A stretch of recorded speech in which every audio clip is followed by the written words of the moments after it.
So last week, when I get the minutes, I tried to point out that you're trying to approve something that hasn't been done, and I was assured it had by 2 members, and it's recorded. But here's the paragraph I handed in. Maskey will update this document, present the final draft on the Dudley permitted to April meeting, all approved. Zavitz said in his opinion, these changes were made because the changes were made after the fact. Once the original draft was done, had left our hands. There were items added to the draft that weren't approved by the PC. That's why this commission made the changes to this draft. Maskey added that these additional items did not go through official amendment processes, and the PC did not deliberate on each individual item. It was noted that there were votes on it, but it was never finalized, and Dudley's don't need to come to request any change because it wasn't signed. That was the point, that this thing has been kicked around and held up. You even have another one last week that, because we didn't have the votes that you wanted. So a lot of politics being played. Let's have more minutes so people can see what we're doing. You wanted me to say it during a public comment. You didn't have a copy of the dang minutes. Okay? So that's pretty hard to say what you have an issue with if you can't see the evidence. We need more copies. So when I finally got it, that's when I spoke. And it was during the Dudley portion, not during the Morris. Go back, watch the tape. I do. At any rate, I think that the minutes need to be as detailed as possible. Let's really debate real critical issues, guys. Need something that might get in trouble later. Thank you. Anyone else?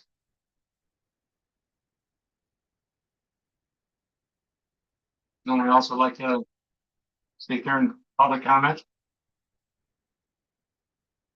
All right, I'm gonna close public comment. Well, you want me to do, No. Yes. My Yes, turn? yes, sorry. Township Board asked me to share this with you, the minutes. These are the minutes from April 21st. And the minutes from May 19th.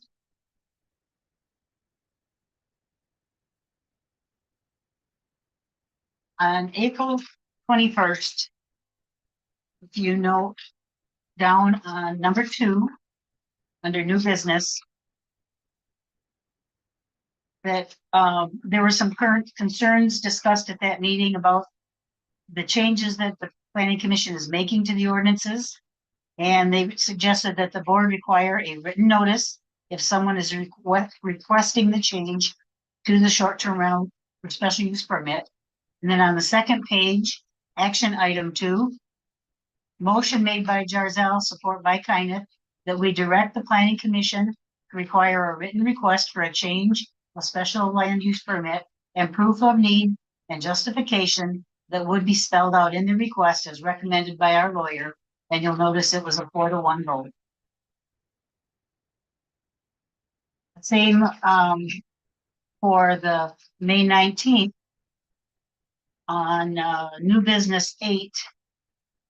Near the end of that little paragraph there, Cook suggested, the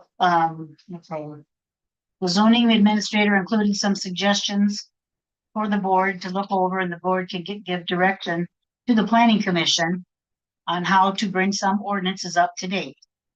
Kyneth and Jarzell voiced concern that the Planning Commission isn't listening to the zoning administrator, and they asked her for support from Loomis. Cook suggested that Jarzell take our approved minutes to the next Planning Commission meeting, and then if the Planning Commission doesn't follow our directives, we have a leg to stand on, and we will go from there.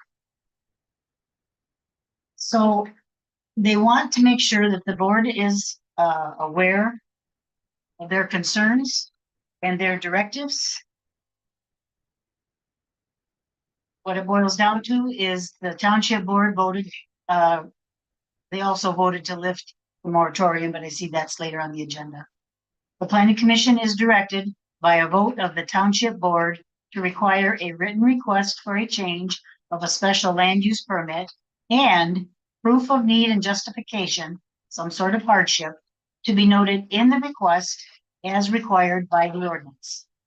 Then Township Board wanted me to present these updated wording on the blight and blight ordinance and building codes. Both of these were presented to the Township Board for review. There's not too many changes, but they want to bring these up to date. And then they will be working on the civil infraction policy, which is a policy and doesn't need to go through this board. So we can get the three of these done together at the same time to make better enforcement and to come into compliance with Michigan law. So that is the third item of the changes on these. So now the township board is finally gonna ask us to look at these and then there, so it's in a proper procedure way. They have two sets of wording that they looked at and liked. They want me to bring it here for us to review and hopefully approve quickly because there's minimal changes. But then they will work at the same time on the civil infraction document so that we can get all three of these done because these three work together. And that was from our last meeting. So those three items are what the board wanted me to bring today. Can I ask a question? Why the township boards never come to us and ask us to review this and amend our, it's just why they decided to just start using them without coming to this board, why we were overlooked? They aren't using them without the board. They feel that we've had so much on their plate, we're kind of stalled and we aren't getting these things done. So they looked these over, they liked what they saw. They're sending it to us for our consideration. It's less work for us. They figured if we already have wording that we know they like and that we can work on it and then go from there to get the approval process moving, get it to the county, get them in place. And that they told me to do that, and here I am. We add them to the next month's agenda to review. They've already got, you guys already got them all right up. Mhm. So we should just automatically make sure that, Yeah, I can give you a copy tonight so that you can read them and be ready to, we can be ready to vote. I mean, it's very simple. Here's what was, the changes are in the capitals. Or, and you know, the big print, what we're taking out is crossed out. And it makes it very easy to run through and say, well, yeah, if there's any little changes, we can make them at that time. I think I've got a copy for everybody here.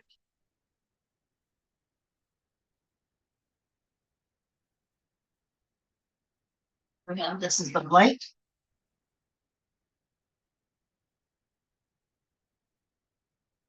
And this is the building code. I think it's their way of helping speed things up. We have every meeting, we've had a lot on our plate. And I think it's nice that they're helping.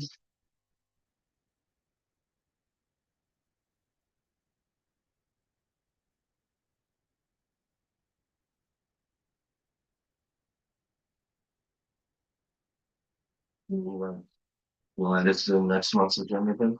yes. Township board's asking us to, then we need to. We definitely has to go on there, and definitely gotta move forward with it. That's the proper. We'll call it the procedure.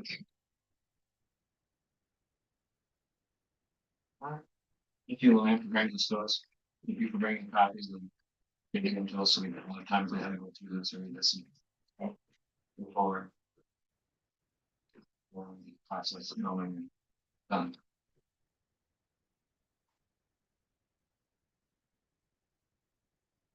Is there anything else? Nope. And there's copies for when he gets here.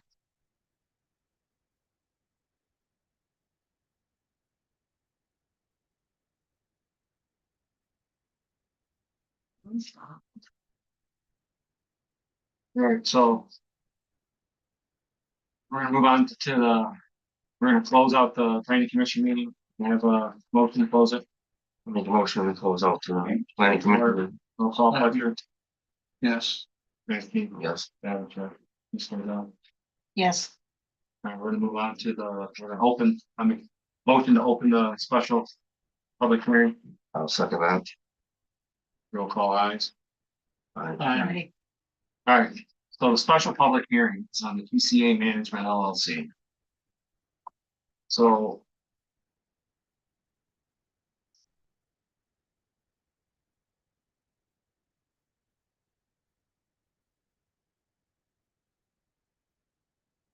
At this point, all we're really doing is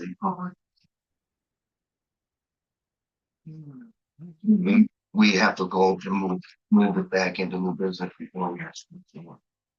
This is the public comment section of it. That we walked through last time.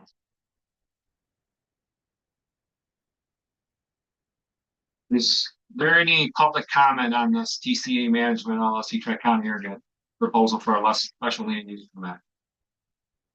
Parcel identification number 017-035-000-010-010-07 and 017-035-000-010-009 and 017-035-000-010 located at 10222 Sheridan spelled wrong, guys.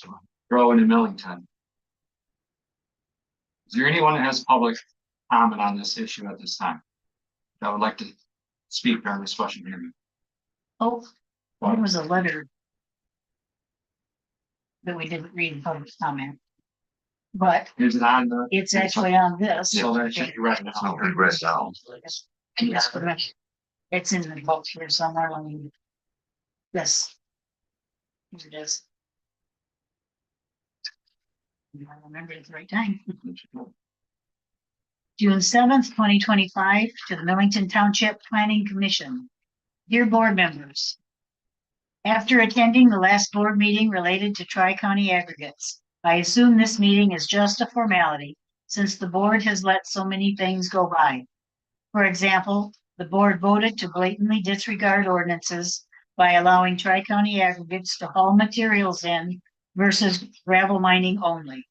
In 2012, this permit was renewed for 5 years without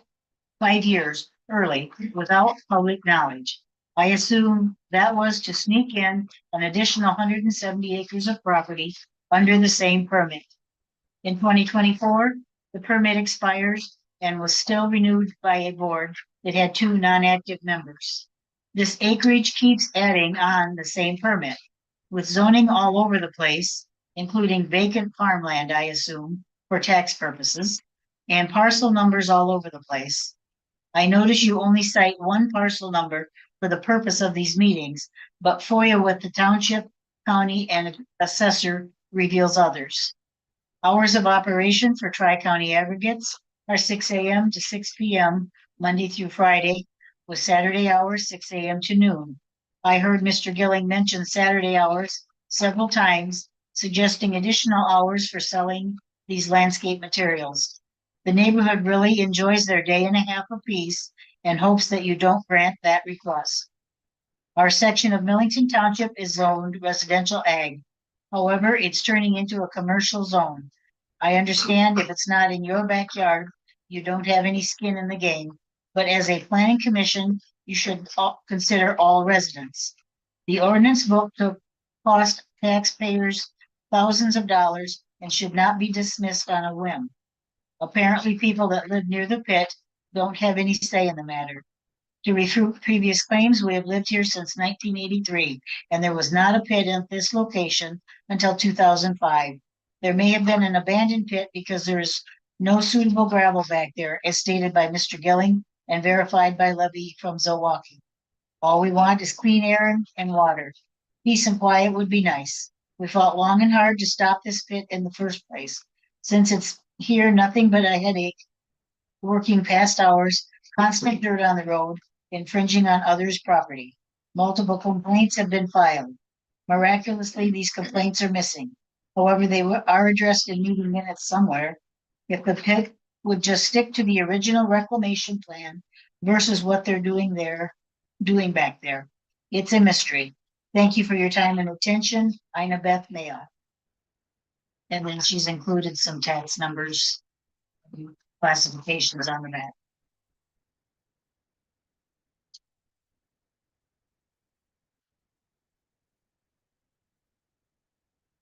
Is there anyone else that would like to speak on this? State your name, please. Brenda Jensen. It was my understanding that there was a controversy over the planning commission, passing that he could bring in outside materials, which my concern is the original problem was he couldn't bring in outside materials due to the fact that it's zoned agricultural and residential. And the article that would started all these meetings takes you back to Article 5. So now we've moved on with different controversial items, but we've never ever settled that the ordinance was not followed in the first place, that he couldn't be commercial due to the fact that it's zoned agriculture and residential, and that nothing is to be brought into the pit. You understand? And so to me, it's like we're just going on and on and on and on and on and adding, but we've really never solved the first initial problem that should have never been passed in order for him to have the rights to bring things into that pit, which would fall under commercial.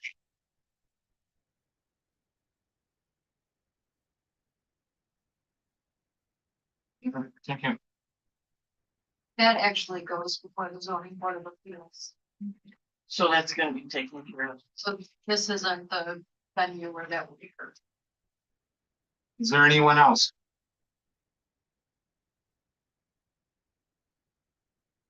I don't have a public comment, but I did I sent an email to the members of the planning commission with regards to these special land use permits on Friday.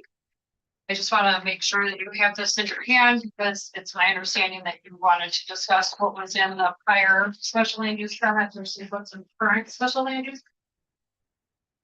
I would also just say that I think it's hard to elicit public comments when the public doesn't know what it is about these permits that you intend to change. Yeah. Just some food for thought.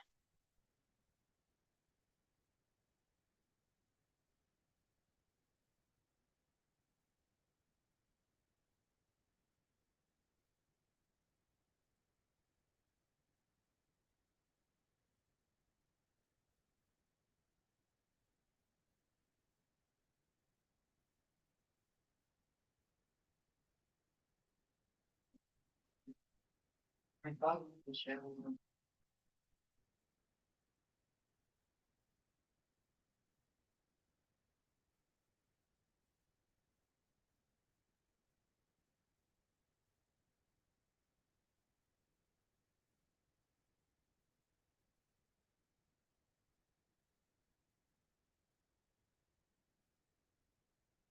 Thank you, Tammy. This makes it nice and clear to be able to see them side by side.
Is there anyone else that would like to speak?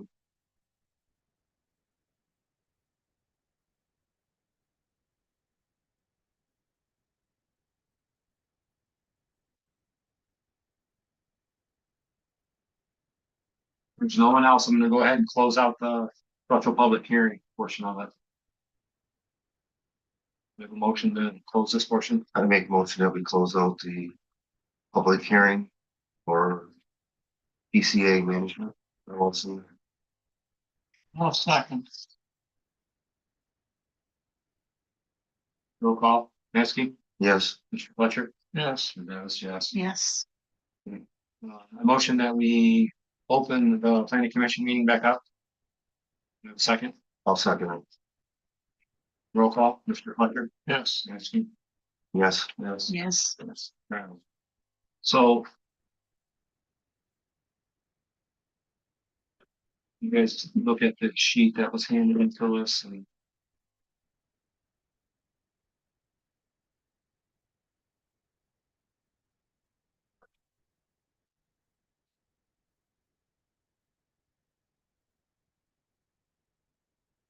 Also, in our packet, Yeah. we do have the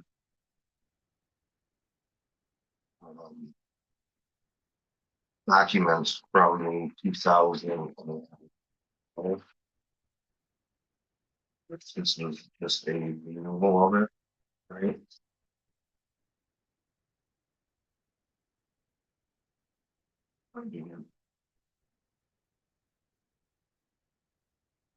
The 2012 documents are in place. Yes. Under item 2.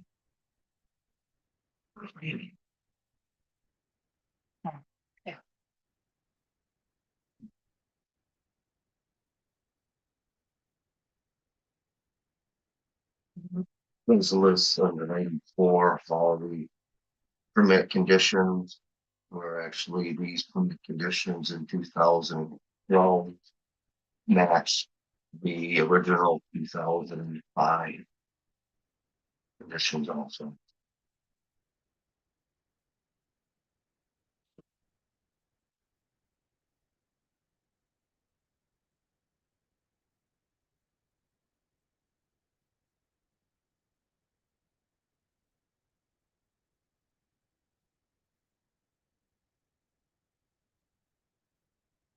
So what is it exactly that you guys want to change on these? So those are- I think when we decide,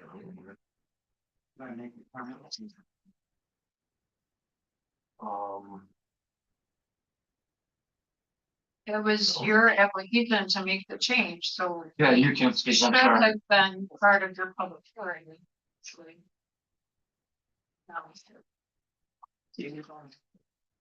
So my request, what I'm asking for is it to be updated to just what was voted on and approved.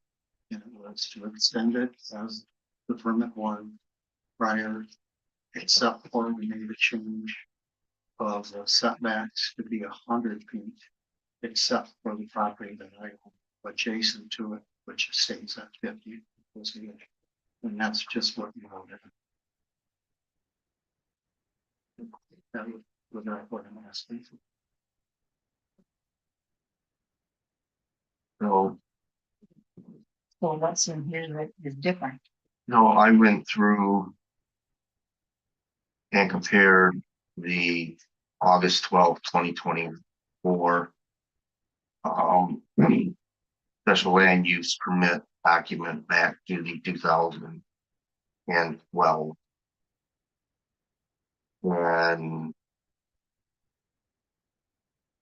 as I went through the document, where I started to see differences was when we got to item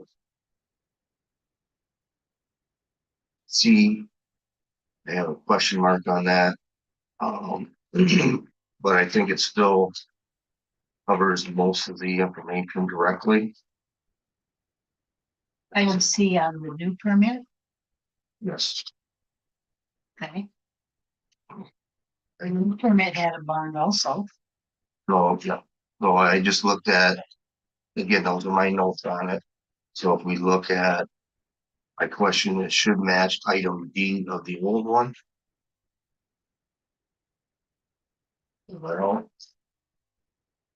let's see what we click on.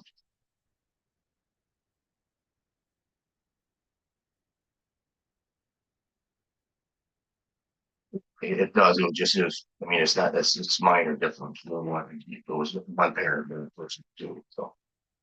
Yeah, it just, it wasn't word for word identical, not really an issue for Item E.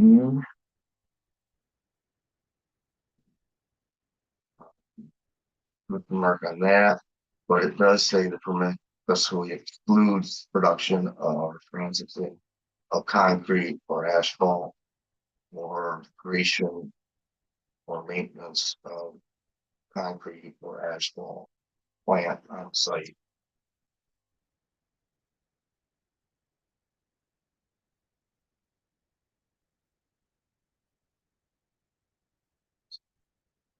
I see that exact wording in the 2012.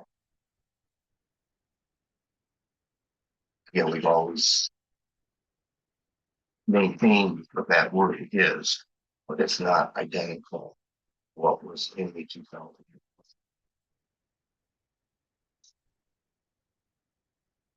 And you say E is laid out differently. Yes. And one other one, I was looking at something else there. Well, that, I mean, until we get to that, the other one's okay.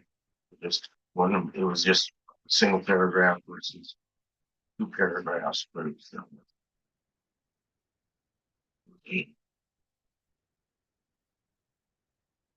So I'm requesting just to have it approved as it was voted on.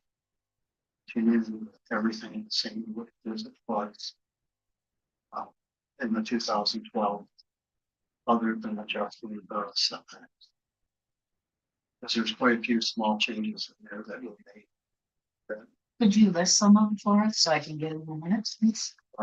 Number one, on your permit, it would change to no material from no material violations, and now it says no violations.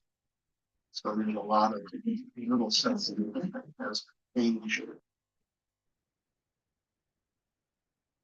And that was not what was voted. Again, I'm just asking, So it says, meta for another 10 years, provided that there are no violations of the terms of. originally it was no material. no materials, man. I actually was, others. Is there any other ones that you had wrote down there? Yeah, on number 4, it's missing A. It's missing A.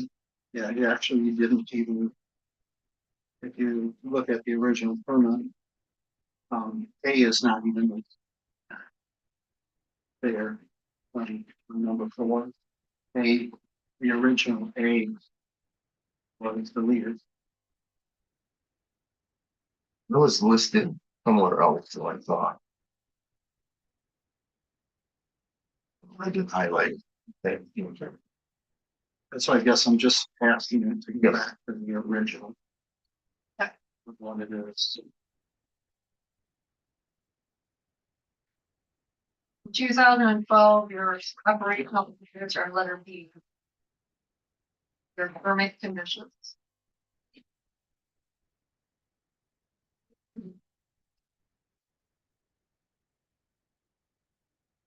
It does list the permit is for 10 years from date of issue expiring August 12th, 2034.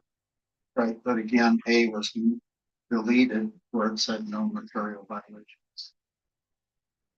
So that's again, almost everything has been changed.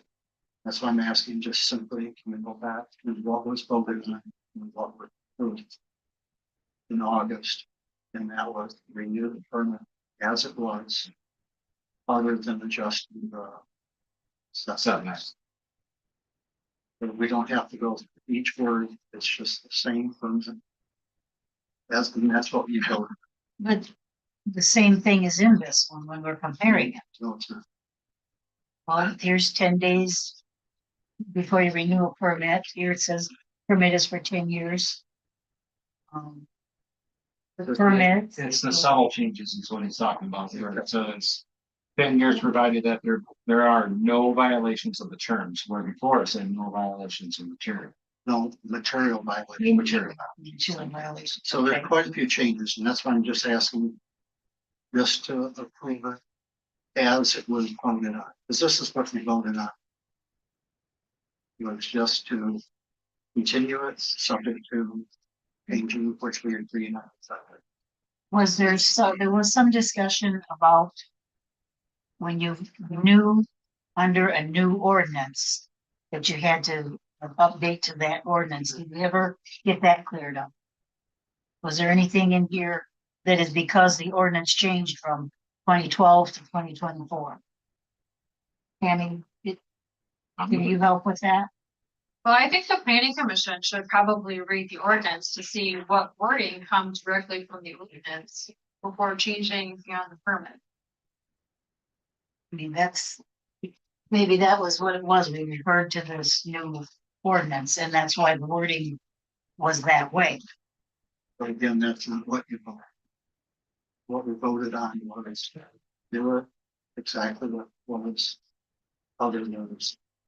Yeah, because if we look at it under nature of special use, the applicant is granted a special land use permit to continue sand and gravel operations. And it actually says, see original special land use permit dated December 2nd, 2025.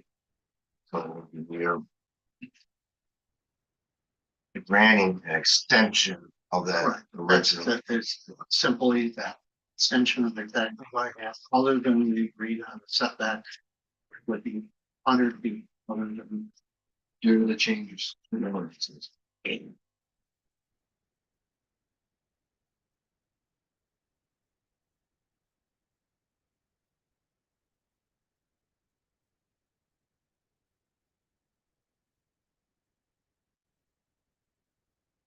So reach. Under J is the verbiage change for that. A 200, but it wasn't 200 acres. That's what changed. We agreed on 100 feet, not 200 acres. And it was 50 feet on the adjoining. The originally was 50. And that's why I say, be clear. You voted. And it was just simply to extend it as it was. Other than we agreed on adjusting the. Two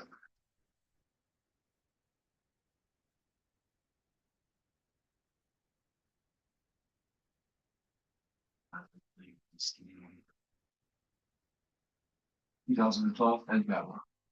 I think it's it's the actually next one. in item 2. Here we go. It's in there.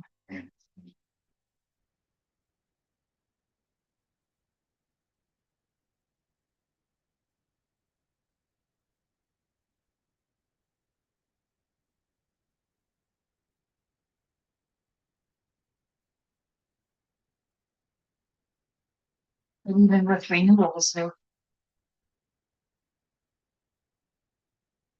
still have to have these, like performance bonds and all of these are listed in the ordinance. And then the 2012. And So that's that's not changed. right, that's listed in the old one also. Yep. So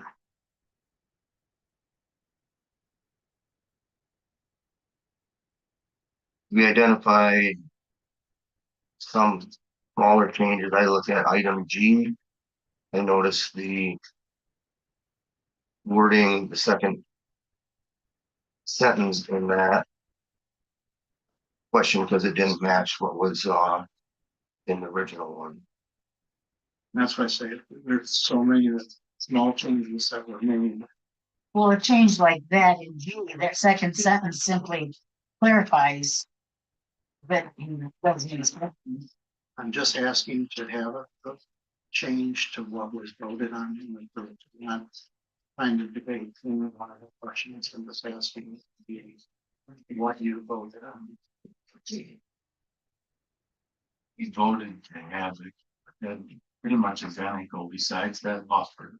Correct. It was voted to it, extend it as it was.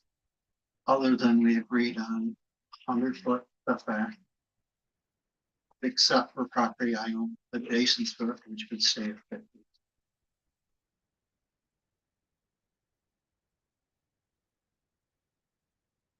This part would stay in J. What second sentence would stay in? Well, would be whatever was in the 2012 permit. Well, because of that, you didn't own that property at the time, so there was no distinction back and forth. So this provision that excludes the setback and buffer would have to be in the new one. So we could put that in, Yes, but it should be 100 feet, not too not much. 200. Correct. So, yeah, so J would be changed from 200 to 100 and you keep the second paragraph because he maintains 50 foot in your. Right, so That's what we agreed to. my suggestion would be is add that to the end of what we had approved originally. And we'll just add one section. We did agree to that. But then that takes us to, and I looked at it, items M, N, O, and P. Were not in the original. And that's why I'd like this to go to what you was the document in 2012. Adding the subsection. M, N, O, and P. Even if we take them out, they're still in our ordinances. So that we still have to abide by them, because they're in the ordinances. They're part of the ordinances for farming. That's So the correct. big struggle that we're all having here is these got put in there after it left the board and we didn't approve it. In reality, they should have never been put in here because they're already something that he has to abide by no matter what, because they're part of the ordinance. This planning commission, when we do the special use permits, we add extras in there to protect and safeguard. That's why it's a special use permit. He still has to abide by everything that's in the ordinances, no matter what, regardless if it's on his special use permit or not. So to me, even if we take this out of there, give him back what he wants, he still has to abide by all this. This is still enforceable to him because it's part of the ordinance when he applied for the special use permit. I don't understand on either side why it's going to be an issue. Removing it isn't really a big issue to me because he still has to abide by it. And it's all the same. No different than my variance out there. Whatever was applicable then, even if it's not on my variance, I still had to abide by what was there. Same with him, he still has to abide by it, even though it's not on his special use permit. It's still part of our ordinance. He's still accountable for any of these. So to me, removing this isn't an issue. Move it out of it. We didn't vote on it. We didn't put it on there. Get it out of there. It's still part of our ordinances. He still has to abide by it. I don't understand why there's such a struggle. It should have never been added. It should have never been typed in there. But it's still part of the ordinance. The special use permit is for us to put things on there above and beyond the ordinances. You agree? So everything that we do for a special use is. These were put in with, Tammy reviewed it all with Michigan Township law, zoning enabling acts. Directly from our. And, That's why ordinance. it's included there. And it's for There- clarity to have it on a permit. So if somebody needs it, they don't have to go to the book. They've got it right here in front of them. And like you say, he's But- got to abide, anybody Right, but has to by abide by the clarity, then if we're gonna go that route. And then you gotta stop you. Oh, but this That's is, pretty much the argument Ed made on the Right, short-term that's the rentals. whole- that's why it's changing the short-term rentals. He's putting the whole document in. Well, That's why you want to take it out. That's what I'm getting at. So originally they didn't. Let's make it he wants the clear. original one. Give him the original one, put in our subtypes and just be done with this whole mess. Cause he still has to abide by all this. He still has to do everything that's in our ordinances, regardless of what happens. You know, that's my take on it. He has to abide by our ordinances, same as me and everyone else in this country. He has to abide by whatever's in the book. Regardless if it's on a special use permit, it's part of our ordinances. He has to abide by it. Our job was to add extras in there to safeguard residents. I mean, I don't know what everybody else in the state did. We're like hung up on this issue of MNOT. I mean, it's part of our ordinances. So we can either leave it on there or change it right back to what it was, make the few changes that he needs, and be done with this mess. Because he still has to abide by it. Or just tell them you're not gonna change it as we don't All that. do that. Either way, we need to do something with this. We need to move forward. Since you made a comment, you handed this sheet. So it's right here. Right. And you put nose on some. Right. I'm not quite sure why, because Because those were not in the 2012 permit, but they're in our ordinance. That's exactly what the columns denote. right, but he still has to abide by it. But so, in his permit, he still has to abide by our ordinances and what's on it. I don't understand the argument. There's not on it. We're having. Well, an there agreement. is, we're having a whole other public hearing. on That's other right, special you keep going over the same stuff. We need to make a decision. We're either leaving it, we're taking the stuff out of it and moving forward. Because no matter what, he's abiding by whatever's in our ordinances. And it's all enforcement. So what would be your need and justification for changing this permit? Because it's not what you vote on. That's his need and justification. His need and justification to us is, it's not what we voted on that night. Things were added after I left the planning commission. Like, that's his need, that's his justification. We did vote on it, that's why it's in this permit. So you can't say we We're- didn't vote on it. We're never going Yeah. backwards to doing things the way we were. That's where they get off work. So, but I'm not arguing with everybody. I'm saying, let's make a decision tonight, why he's here. According to doing the with this. lawyer, and this is for all the permit requests that you get, changes that you get. The need or justification could show a hardship. So we ask ourselves, it's in the ordinance, he's got to abide by it. Is the fact that it's written on a different set of papers a hardship or just an annoyance? If so-and-so's got his short-term rental, is it a hardship? Is there a problem? Or is it just, I don't like the way it looks? We need to go back to what the lawyer says. And he's very clear about the need for a hardship for. So if you make a vote to change that, like you mentioned before and what I gave you, I have to document the need and the hardship. So be aware of that when you make your motion. Amongst all of this, the only thing I do see a problem with, which I can't find in their ordinances, and I just dug through them and read it through the commercial pouring section of it, is provided that there are no violations of the terms. I'm not sure where it's at in there, but I didn't see it. And I do see it with that being put in. Because it wasn't in the original. Well, any of our permits, if you violate the permit, there's a problem. And agree with them, but I don't see it in their words under form. And I don't understand why it got stuck on this.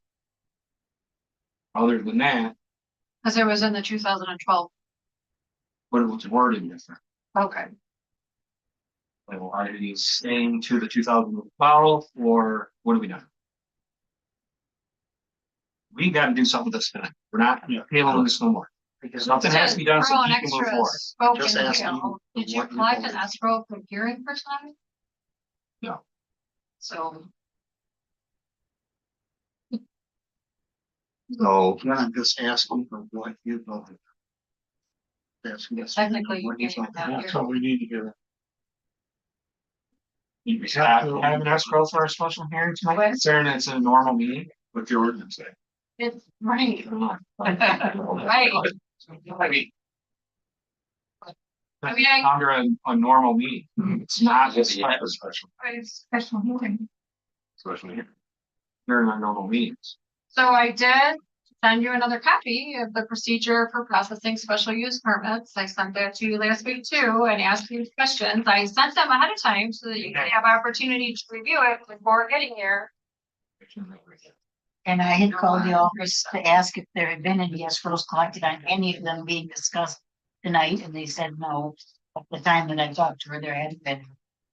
if these were initiated by this board, No, this wasn't. This one came as a written request after you had the conversation about requiring a written request.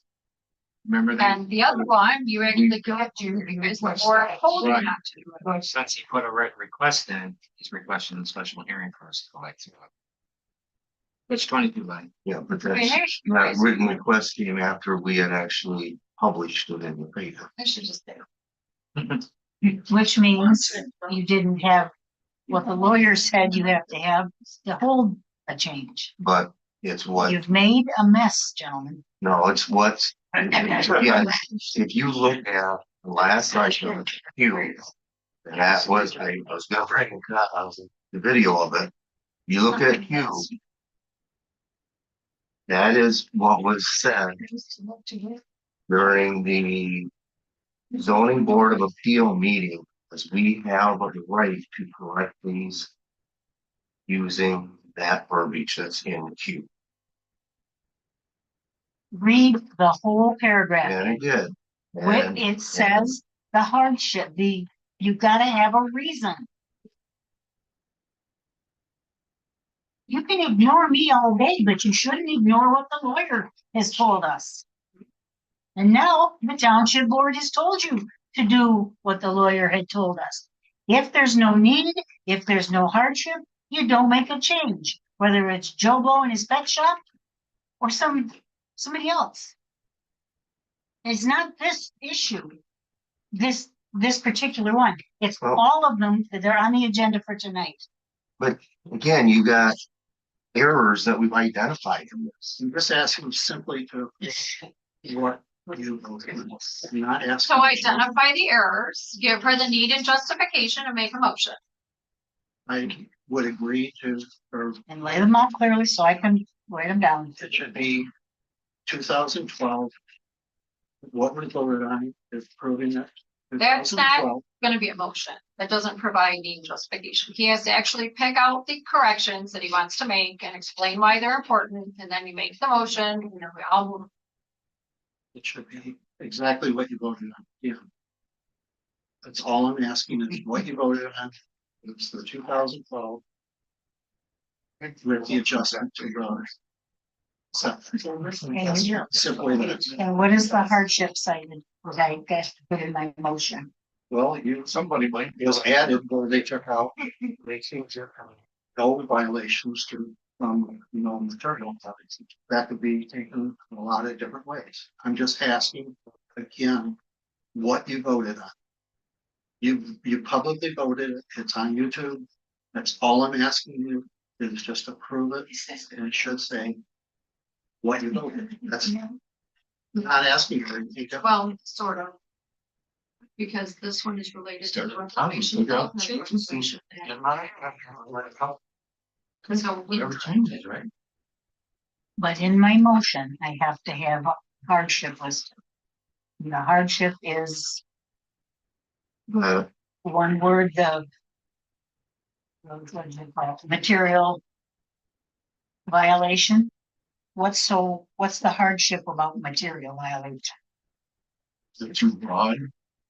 Right now, it says no violation. No violation. So let's just say, He can have a violation of something that, piece of broken down equipment, et cetera, for more than 30 days. That could be used against him as a major violation and closes facility, closing the ground pit out. There's a good one right there, for instance. Or they could have a violation that he left too much mud on the roof. So that could be a violation that can close him down. So there is a big distinctive difference in no violations of the terms and violations, No material. no material violation. So I could see the concern there because now you can take any violation. Any reason he's wrote up or anything out there. Could in turn close him down. It's to where before it was violations of material. He would go through the process of getting the complaint letter and fixing all of that. It doesn't say, oh, you got a violation, you're shut down. But They still follow the proper But it steps. still change, the wording still changes it to where now you got a violation for this, you got a violation for this, now we're into this. Where before it was just material. That's a need and a justification, write it down in your motion, Right. I did. move on. So what's the other ones in here? You're missing, A under 4. I mean, basically I went through it. And there was only one thing that was not changed. And then there's 4 that were added. Very good. That's why I would like to go back to see what you voted on and use the 2012. That we voted on and then. That's what we need to do. We need to go back and we need to approve 2012 permit as is. With the exception of the setbacks. Motion. No changes. I move we approve the 2000 renewal of the 2012 permit as is, no changes with the exception of setbacks. And your need and justification is. I don't need a justification. You You do, do. by law. No. Oh, yes. you do. Yeah, the minute, me. Please stop. That's okay. Let him, So let him have the that. need or justification is that. I was Why do we need a justification to approve his permit? This permit was already I approved. just, We already signed up on this permit. Is that the wording in the existing. Has extra setback areas. Has, wider scope for violations.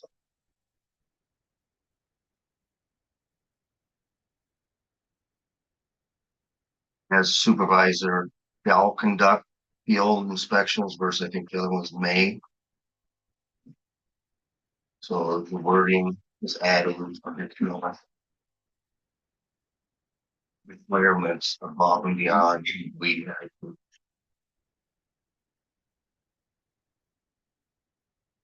I've got move to renew the wording of the 2012 permit exactly as is and add the area of the one paragraph, which we noted there for the setbacks, setback paragraph. And then I'm up to the, for the need of, or for the justification of. This is trying to get your motion down. Justification, the wording. The way it was worded in his permit after it left the planning commission was changed. For an example. On the top, it was changed from. Violations for material to are no violations of the term. Say that again. Violations to no violations of terms. Original spelled out, no violations of material. There was a change there. No, that was material violation. Okay, It was changed from material violations to no violation. right. Thank you. Okay, and that's the justification is the change of the wording. If that wording, the setbacks were incorrectly recorded. On the updated special use.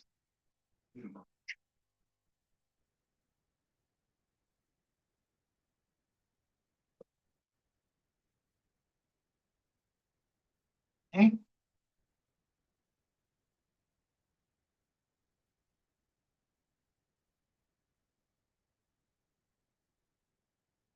Three things in there on the. Let's see, number A of number 4. First, like I say, 22. Basically, there's all, that's why. That should be enough for justification. Between those two. well, any changes we make have to be in the minutes. What is A number 4? Need the original one. A was taken. You have the original one, Frank? We're not making changes to this comment. We're reverting back to the old. We're just getting back to the traveling spot. Yeah, right. Yeah, it's in that motion. It's good. That's just the justification of why. So This is, A. This is. this is the whole Is it done? permit. Yeah, start on the next page.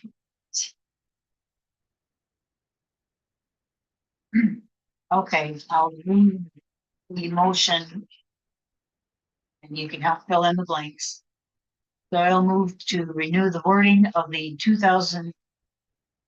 Renew the wording to the 2012 permit exactly as is written, except add the one paragraph of the setbacks for the justification of wording material violations to no violations was changed. And the setback was incorrectly recorded on the updated permit. Further justification.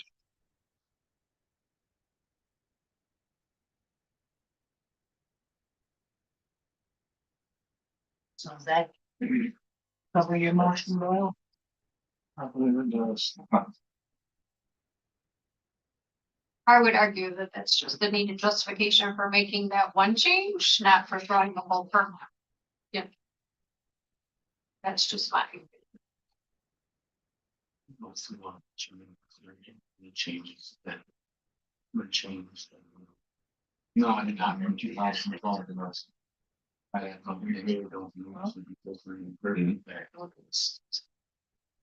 Right. That's right. originally when we voted on it, we stuck with everything else in 2012, other than we changed it setbacks.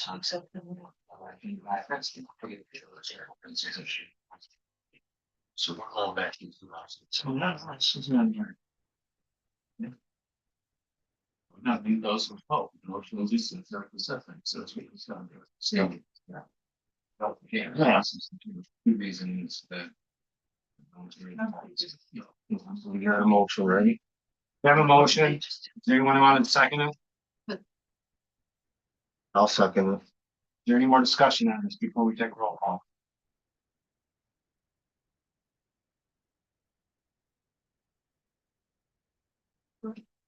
Discussion? No, sir. Anyone else want to discuss this now?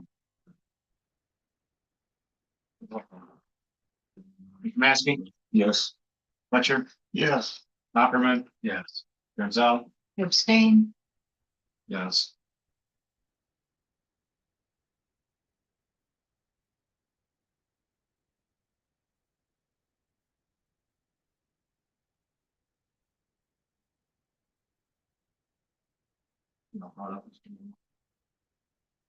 Yeah, I think so. Thank you. Thank you. I'd like to motion to close this. Oh. So, Second. all eyes. Aye. Now, I don't have the letter from Midwest. You It don't was on have my folder, it was on my phone, or it was on my email, it's on my other email, I can't access something. I heard that this poor fellow thought his permit was being revoked, so That is what he thought. I have it's obviously not his idea to change it until maybe somebody told him, hey, we need a letter. Is that what happened? I don't exactly know, but I talked to him today. He said that he was in town. He might come to the meeting. He wasn't sure. I told him that he didn't have to come to the meeting. And he had his letter. He didn't tell me who talked to who or whose complaints. He just was concerned that he might lose.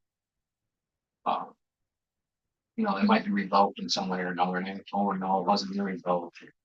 That there were a few things that had to his permit there that a few items isn't part, it hadn't been amended to our ordinance yet, but some of it is part of our ordinance that he has to abide by no matter what. So, Alvin, you don't have a copy when on your phone? I can't I have two different emails, I can't access one. That must be my other email. So, I thought the printed off copy was in that folder, I don't know what I did print off that, but it was pretty hefty day for me. yeah. Back to my original question. Did this gentleman come to this board at any point before you started talking, we need to change all the permits?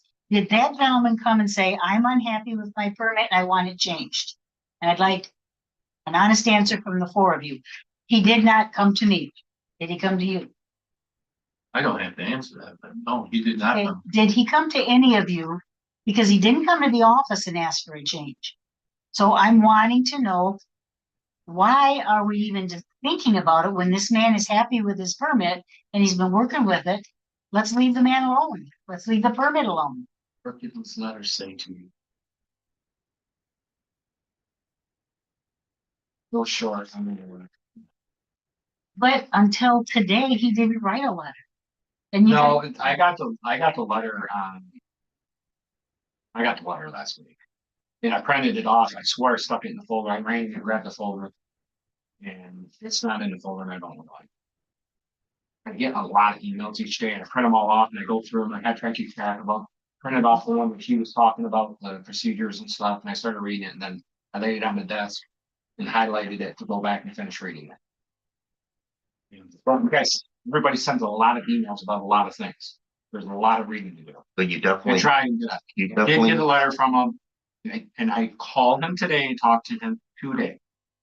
I called him the other day and left him a message because Jackie asked me to call him. He sent me an email saying that I needed to reach out and talk. So I called him the other day and he never called me back. But then I called him again today and he answered. And we had a conversation today. That's because he called on Thursday and asked for an explanation as to why his permit is being reviewed. The permit holder did not request a modification.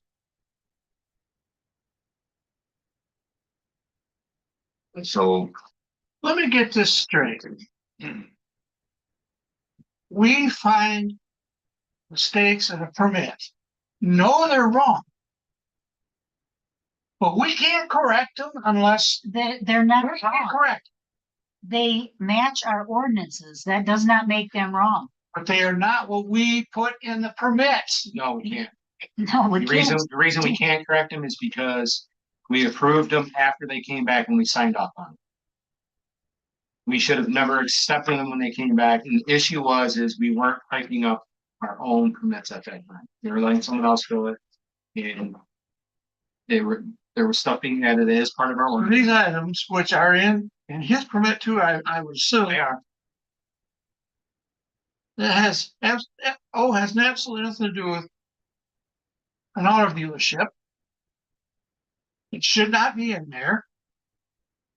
We're not an insurance company. Why are we requiring insurance? We are not an insurance company.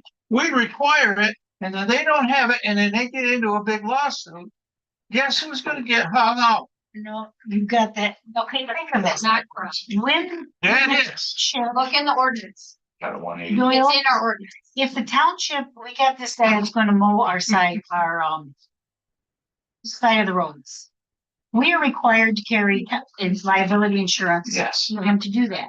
If somebody comes and paves our parking lot, we require that company has insurance before we let them come do anything here. All we're asking is that these people that are doing business in Millington Township have insurance. We're not telling them how much, but that reduces us. We know they're covered. If there's a problem, their insurance handles it. The township won't have to worry about it. We're not telling them how much coverage or what coverage. We're simply saying, which is common practice across all businesses, you've got to have liability insurance. Why do you have a problem that we would ask for that? Can you explain why? Yes, I don't want the township involved.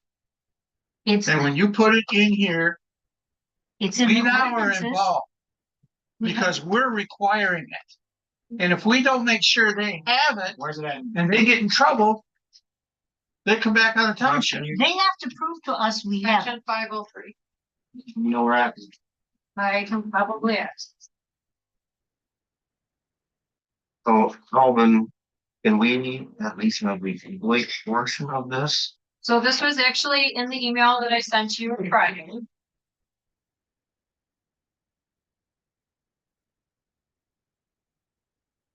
I'm pulling it up, hold on, I gotta scan through and find it.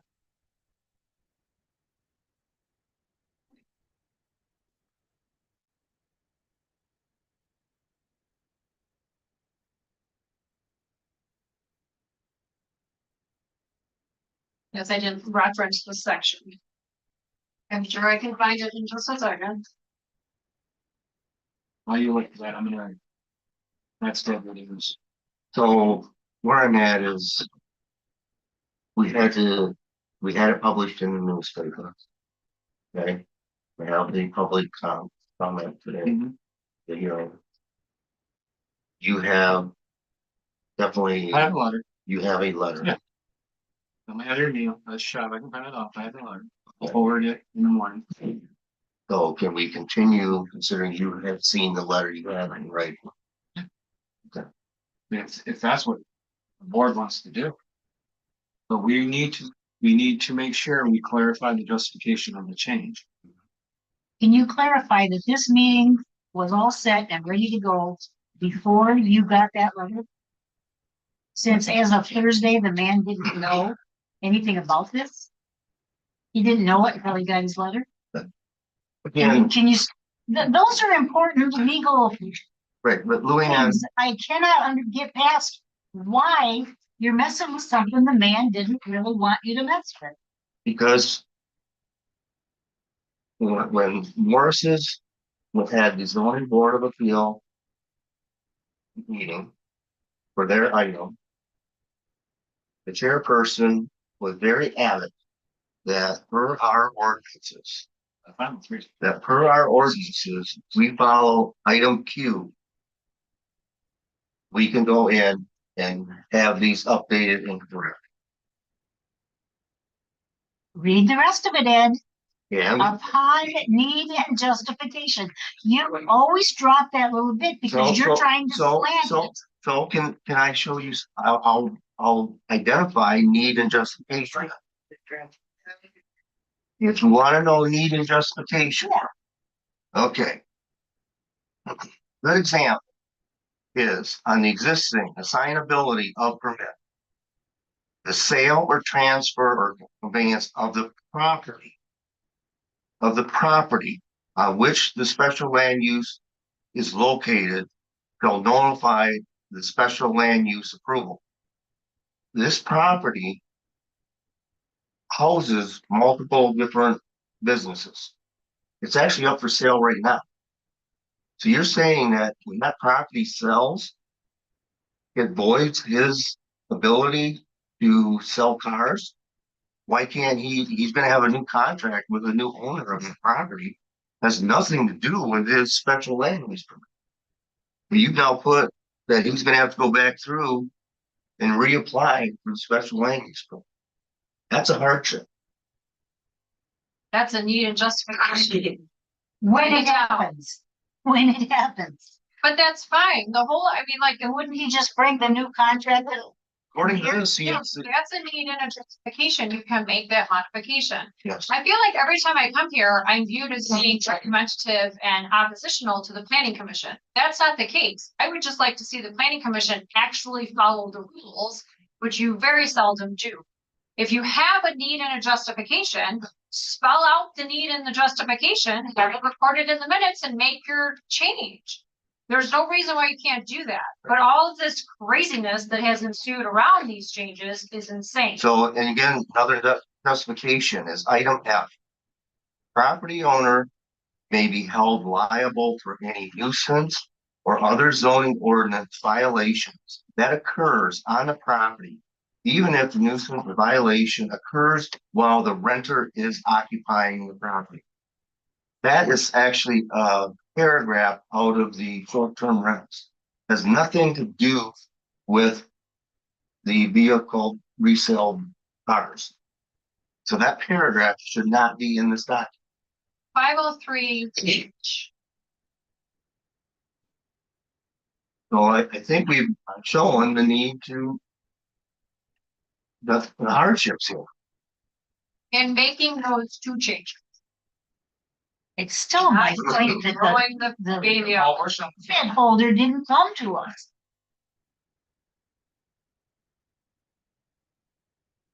I mean, these are all conversations that should have been had when these permits were originally drafted.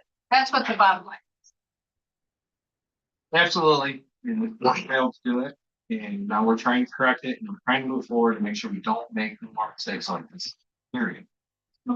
And it would be great if we could collaborate on So I guess we got off track here, but where we should be is we reopen the hearing public comment. Okay? Have we had any public comment? By the administrator. Is there any more public comment? Is there anyone else that would like to comment on this issue that we have going on right now? No, wait, Go ahead. Did we officially open the hearing back when we started talking about this thing? Okay, I just need to remind you. right. Yes. Steve Lay, 7600 Osborne Drive. I just want to really make sure I get this right, like Boyle would say. We posted a publication in the newspaper for $220 of taxpayer money for a hearing that a gentleman hadn't even written a letter yet, sounds like, requesting a change on his permit. Then we come here to this hearing and we hear more evidence of probably shouldn't have gotten the cart before the horse. And we don't have the exhibit A, the letter. And I just think that this is just another good example of how this planning commission just flies by the seat of its pants and doesn't follow the ordinances, chastises taxpayers. You guys just got to get your act together because you're not professional. You don't know your ordinances. You're causing a lot of problems. And it's just a joke. Thank you.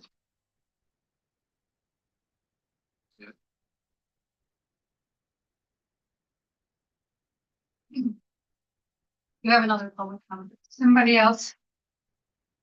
I'd like to say another thing is. I've stated prior to this about you people not listening to Mrs. Dinger. And you guys still aren't listening tonight or any time that she has tried to tell you what the ordinances are. You make up your mind, you forget what she says or don't listen. And it's so frustrating sitting here that somebody that knows the ordinances that you guys don't know, and you act like you know it all. And it makes me so mad sitting here that you won't listen to nobody. Nobody. Thank you.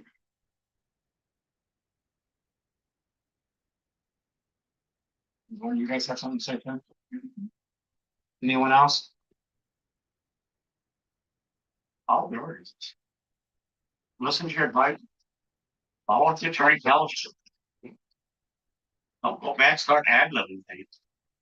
That's why you got the mess you got. Talking to somebody's been on council, I don't know how many decades. Person makes a living that tells you what has to be done. And then you want to argue with her. Make it sound like, you know what she's talking about, that she's giving you advice that she's getting paid to inform you with to keep you out of this mess that you got into. How many times you got to hit with a board before you say it hurts? I mean, get your act together, for God's sakes. This is on television. People are watching this. Talk about a mockery and embarrassment. I worked for this township 30 years and never had no such stuff going on like this. Never. Never. I'm not sure what the implications are of not having the escrow for the one that you've already changed. You might have. But 503H is where it talks about liability insurance. This provision is specific in our ordinance to the mining operation, but it's where I extracted the language relative to the liability insurance after it was recommended that we included in all of our special land use permits. If the language can be in our ordinance relative to the mining operation, then clearly it does not put the township at harm. It actually specifically says that it has to include a hold harmless clause within the policy. 503H. You want to take a look at that? My stance on it is, I don't disagree with you, but it should have been brought to our attention. And it should have been amended to the rest of our ordinance instead of being added to something. So we're not the only ones that are. There's a difference between a special land use permit and amending your ordinance. To put something in the special land use permit is not the same thing as being amended to your ordinance. Those are two completely separate things. Thank you for saying that very much. So why was it added after it left the board? I Is the board- drafted it and brought it to the board for review. Right. We've had this conversation. Didn't say no. Oh, Oh, I'm we- sorry. Am I let's stop, supposed to please. be for you to read your documents? We were supposed to read it. We should. And another thing, the lawyer has approved this language with things that have gone back and forth to him. And the lawyer didn't have a problem with this as far as you think. I don't think any of us really have a problem with it. I think the whole to this was added after the fact. We voted on something that we didn't put in the original copy and then we signed off on. We should have never, because we were listening to everyone else. And then other people started complaining to us and saying, the original copy didn't have this. You guys added, it was added after a lecture board. But you guys still approved it. Why did you guys approve this and not let us meet? That's the issue. And it's not just one person who brought this to our attention. There was 3 different applications that came to us and wanted to know why. When my special use permit left you guys, this stuff was not in there. Why is it in there? And why did you sign off on that? Why did you approve it? Why did your board approve this? Because we were told by the township that we needed to approve this. It was what was best for the township. Weren't But they you guys here? didn't discuss it that night. Well, That's the whole issue why these guys are mad and everybody's getting upset is because we had people come to us individually, catch us out in the residence, catch us out in the township and say, Alvin, why did you sign this and approve this after you read it? Because I was told by the township board that there was MTA training that was taken and that we needed to add this stuff to our special use permits. But it's not what was on the original document. Why didn't you guys bring this up?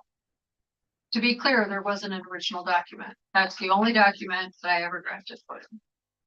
Right, but they sat in the meeting, they wrote down what was going to be on their special use permits. 2 Still, of them simply different did. terms. Still a difference in terms. Right. I didn't take something that you had drafted and modify it. I'm not saying that you deliberately did something. But I mean, that is what we're saying. So I just want to be clear.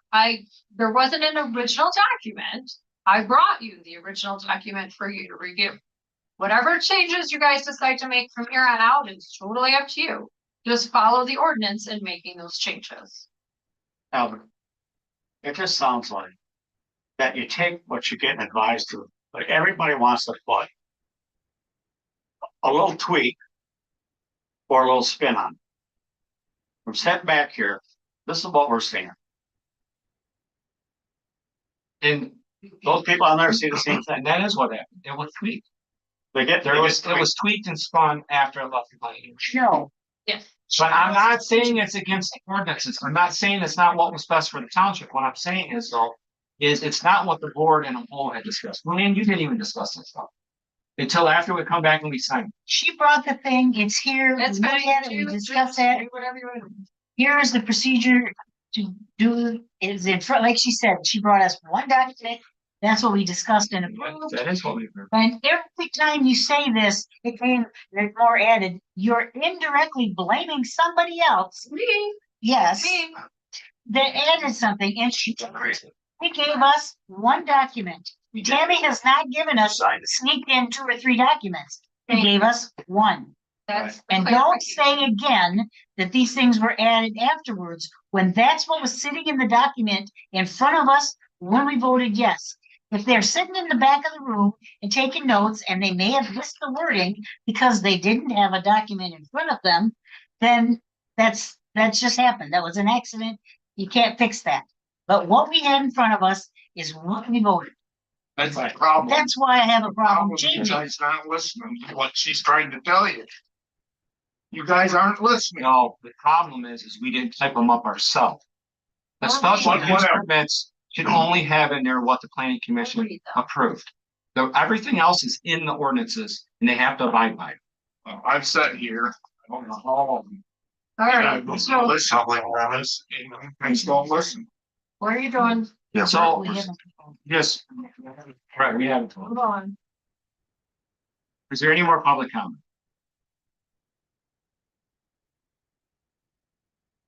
Let's close the public comment, move on and. So. On the Midwest, I don't have the letter.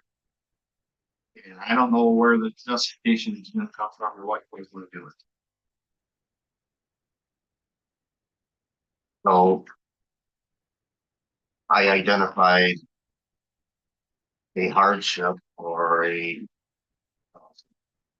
that would occur if the property was sold, that the special land use holder would have to go through the entire process of getting a new special land use for selling vehicles, where it really doesn't affect that person if the property is sold to a different new person, and it's still planned to uphold the contract. So what you're saying is there's something that you think needs to be removed from his special. Yes. So we're not scrapping, we're just removing something. And then, like the other is, F is, has nothing to do with the car resale. That's verbiage out of the short-term rental. I would like to make a motion that we table this particular permit until the permit holder can be here to be involved in the discussion and to decide if the escrow fee needs to be, get that figured out for sure, so that we don't take a wrong step. One more month for this poor man isn't gonna matter, and he should be involved in his own permit discussion. I'm gonna actually respectfully disagree. I think that the planning commission should take ownership for the fact that they want to change this permit of their own accord. Not pretend like they got a letter from the property owner, because the property owner clearly had no indication that this was being changed when we put the public notice out. He called the office after the fact to inquire about what the public notice was about. So this was of the planning commission's own accord. That needs to be noted. Justification in need needs to be in the motion. And there's no escrow required if the property owner didn't request it. Exactly. Spot on.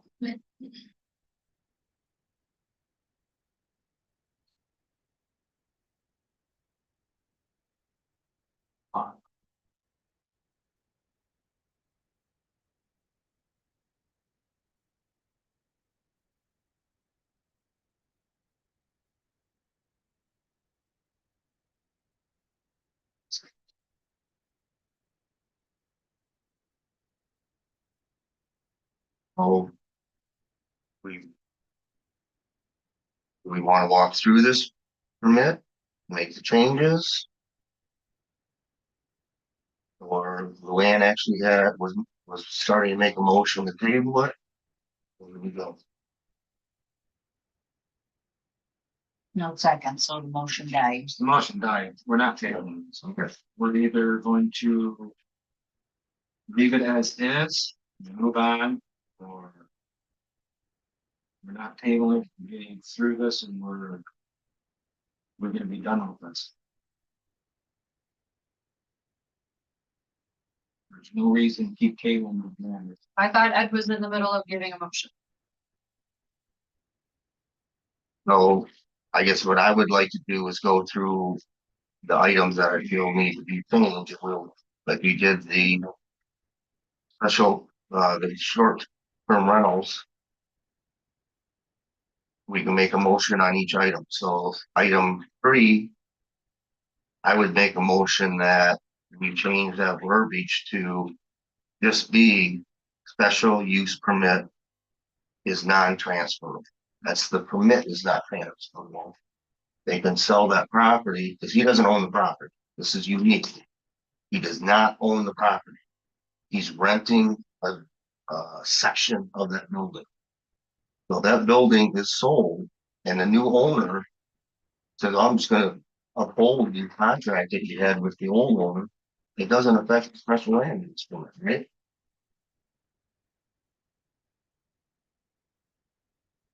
It'd be different if you own the property. Well, it says there, that there's a sale or transfer or conveyance of the property with special land use. It's located shall nullify the special land use approval.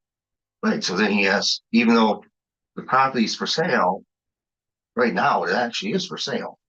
Right, So if that property sells, he has to come back in and start the process all over. But it's in our ordinances that special land use doesn't go with the property. It goes with the occupant.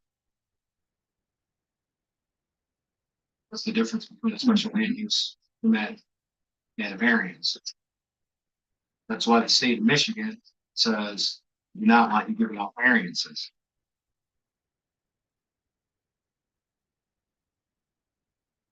That's why they want you to give out a special use permit, because then as the person that's occupying a piece of property, and that piece of property is sold, that doesn't continue on. They have to, whoever buys it or whoever's there has to go back in for reapplication.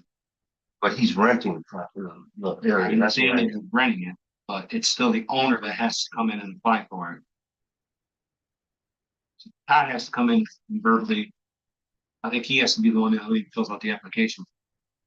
Because he's the owner of the property. But I guess you got, I see Todd, you got Todd here, but why wouldn't, Midwest, because what the special land use is for Midwest Motors LLC. Yeah. But what you're trying to do is it's gonna keep it to where if the property's sold. Then they gotta come back in. They keep the special land use. That's not how it's designed to operate. Special land use is designed to only be with the current owner of that. So if there's changes in the ownership of the property, whoever buys it has to start the process over.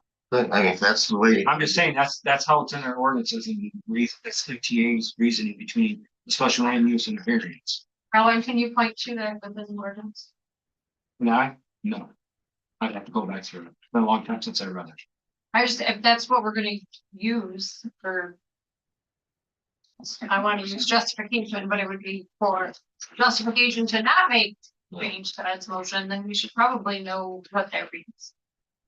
I'm looking under where it says, I'm not saying you're right or wrong, I don't know.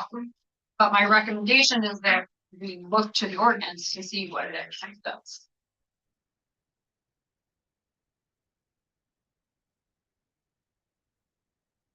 I didn't know we were doing a justification and you're wrong. I thought we had the instruction. What was being said at the board on what we're trying to do.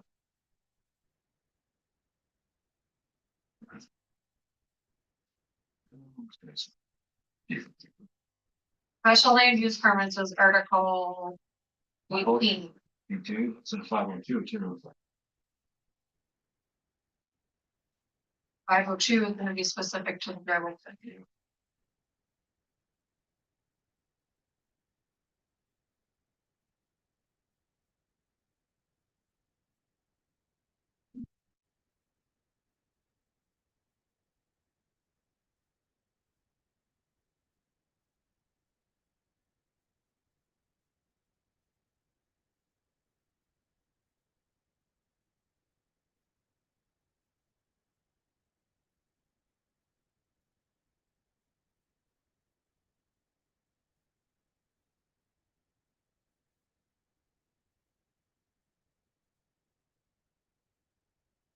See anything in article 18.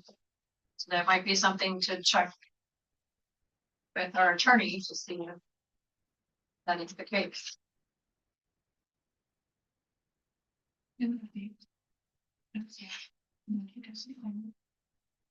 Yeah, I just looked at it, if someone else buys a building, your property and wants to maintain your tenants, why do you have to come back in for a new special land use permit?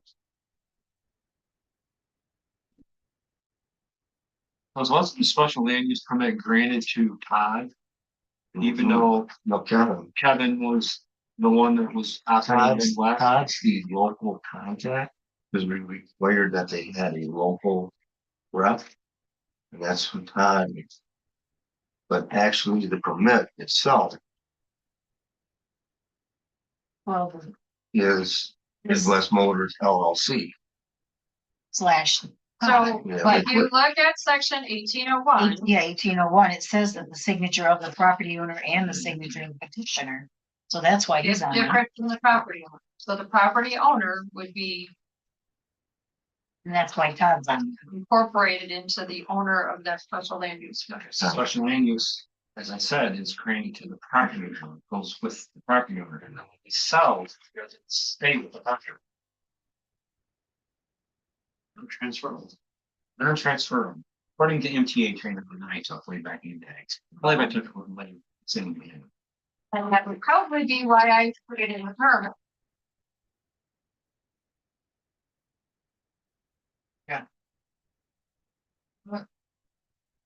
Right, and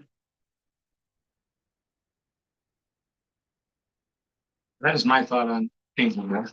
Well, I mean, you see where it's there, so. I mean, What's the other line item that you had an issue with that was in here? well, F is that property owner may be held liable for a nuisance or other zoning ordinance violations that occur on property, even if the nuisance or violations occur while a renter is occupying property. And I know that's straight out of the short-term rental.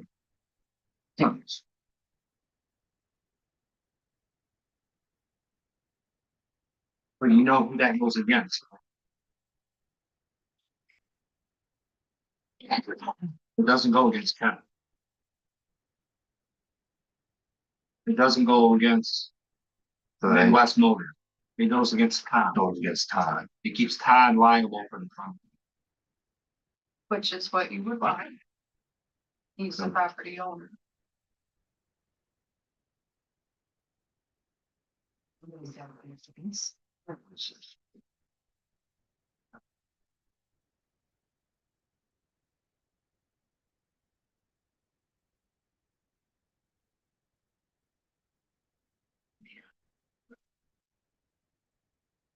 You know, like the other ones we had is GH.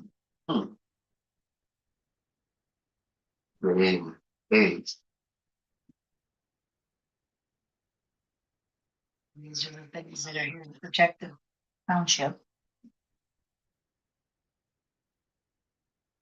This is the way that it was explained, and we did this.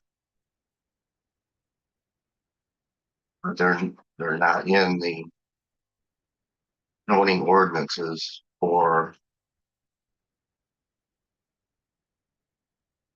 the special land use for a RV sale.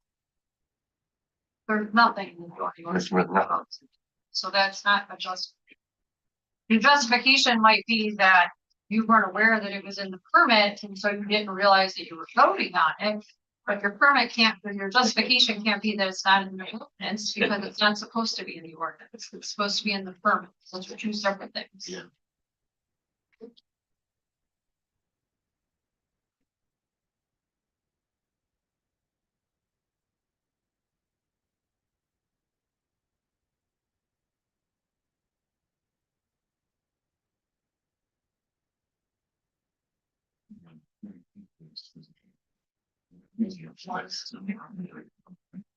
Leave your files. Thank you.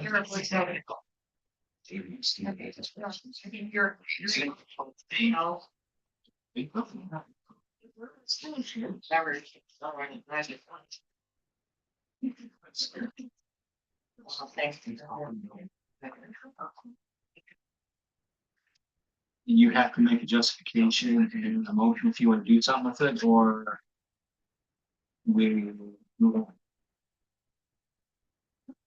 on. So I guess, you know, I look at it, says the property owner, if you can look at J, it's a hardship for the property owner. They'll be required to pay an annual fee to cover the cost of inspections and additional meetings as a planning commission as they establish the township board. That we definitely did not review that with the applicant.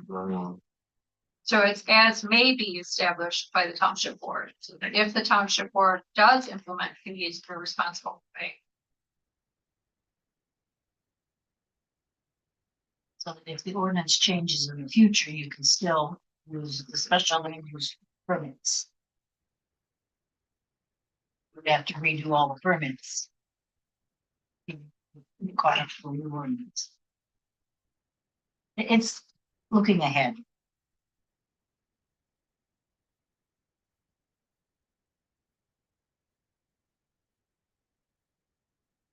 I mean, when we first started this process, we felt there was the items that were put in there. We wanted to do all the special land use permits that we had issue with that verbiage in it for practice. So are you making the justification for the change on those few line items that you just discussed? And make a motion with that justification, why you think it, what the justification is. You make a motion for it and then see where it goes. I make a motion that we proceed with changes to this permit due to items B, H, portions of I. You have to be Okay. specific about what your change is. Yeah, changes to permit. Okay, and what are you going to do with each one of those? By removing, I'm saying that they were added. Now, what you're saying, what is the what do you want us to justification? do?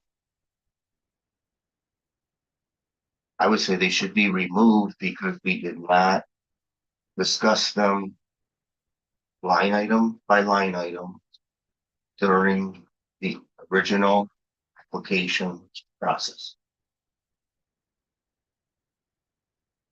Okay, and that's item 3, or did you settle 3? So, So G, H, I, J, K, is that what you said? Yeah. B, G, H, third paragraph of I, J, and what's it? A, we've been leaving on.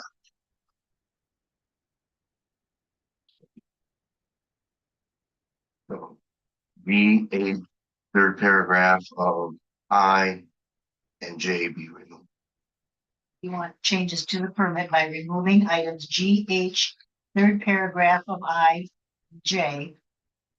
Because, They were not reviewed line item by line item during the original application approval.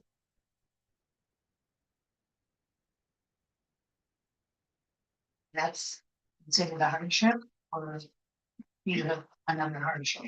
An explanation. Yeah, that's an explanation.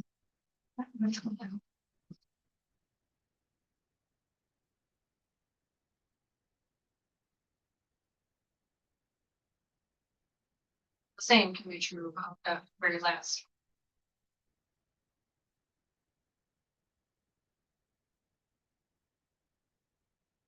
it's a creative hardship, and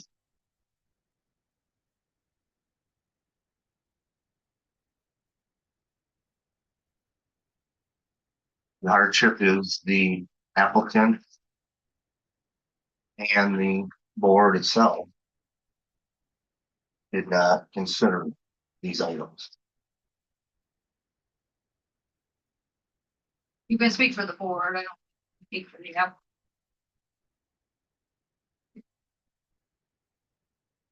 Because they were not previously reviewed by the board at the original approval, and this causes a hardship.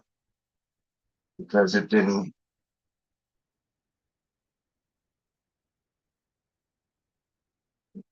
It should, they should have been, line item by line item, they should have been gone through.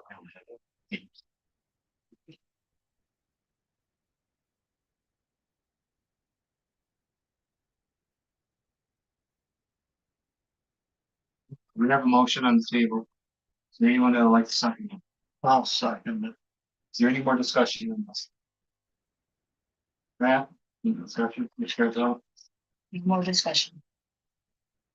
any discussion on this end? Fletcher, want to take roll call? Opperman? Yes. Fletcher? Yes. Maskey? Yes, Gazelle? No, Yes. It's done. So, the motion is to remove those items.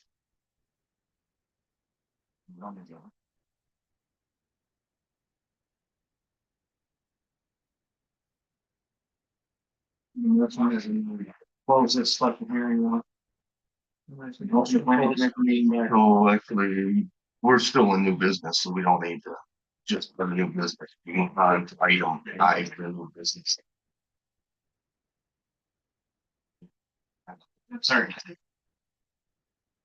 So the master plan review, 5-year review. On that, you're given some paperwork when it starts off in the township that you look at and read over. And we need to move forward with the. And these two copies are going to presented to us. About Millington Township Board of Code, and they want these done together. We both right hand in hand. So they would like to make some room that the township board is asking us to look at these. They came up some verbiage for us to go ahead and read. And it's about for that. The reason I brought that up is because obviously we got the 5-year review for the master plan. And So for, item 5. Yeah, basically I provided that email that we got feedback from Wade Prim and Adam of what this board should do. I guess, if we want to review the master plan now, or we want to, take it home, review it. We come back next meeting and say if we can answer these 3 questions that Adam had identified after we review the master plan. I mean, has everyone reviewed the master plan this year in detail? my opinion is we review the master plan and we come back, put it on whole business, and we actually discuss it then. Yeah, some of the things we'll need to look at is, like population changes. How great is it from when we last did it to what it is now? Some of those things will figure into whether we need to redo the master plan. I mean, it's been a long time. If there's been too many changes, it'll have to be redone. If there hasn't been those kind of changes in housing needs or population, then we can maybe stick with what we've got. But those are the kind of things we can look over and bring back next time to start the ball rolling as to whether we need to change. And then, like Adam mentioned, if we do want to go that route, he'd help us get started. But we have population in and out, different kind of, we haven't had any major road, we're not putting a expressway through Millington or anything. But there are a lot of other things to consider.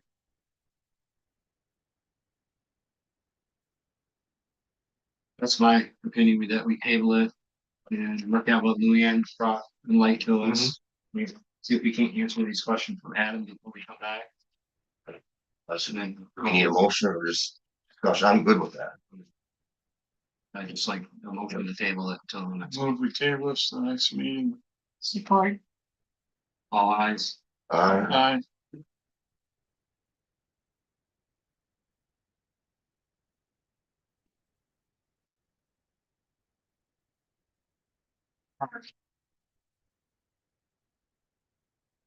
Moving on to old business. The review and approval of all or new and Rachel Lockman and Cody are special items.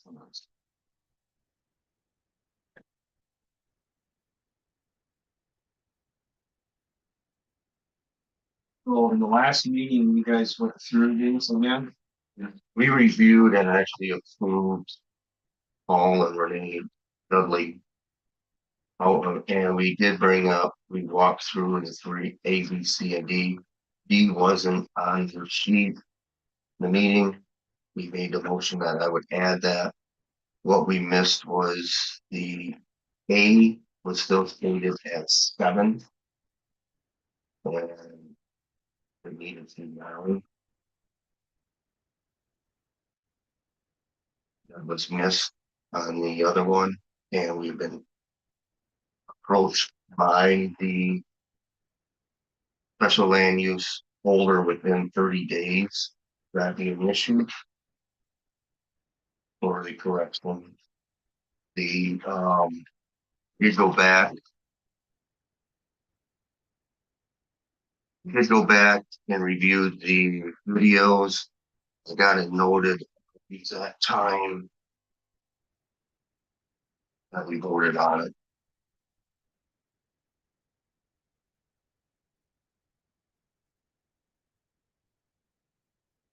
So, so for Paul Dudley, during the 3/6/25 meeting, timestamp 129, he asked for 9 overnight mess. At 1:34, the motion was made and approved. That's also in the meeting minutes. So we had voted on 9. It just did not get put in this document. Is that, everything else is correct? Yep.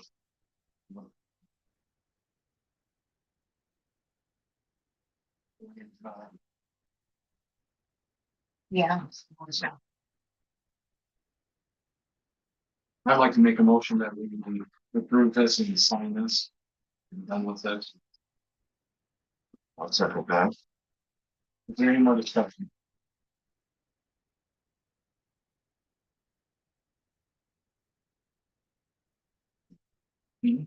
No, sir.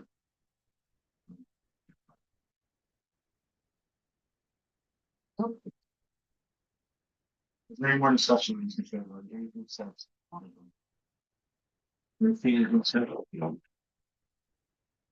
have a motion for a second. Second. All right, roll call.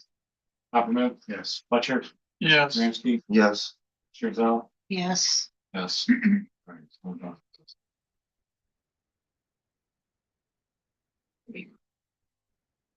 So during the last meeting, since you were not available in short board, we actually tabled the Rachel Opperman, Cody Clark approval until this meeting, so we had more members of the board.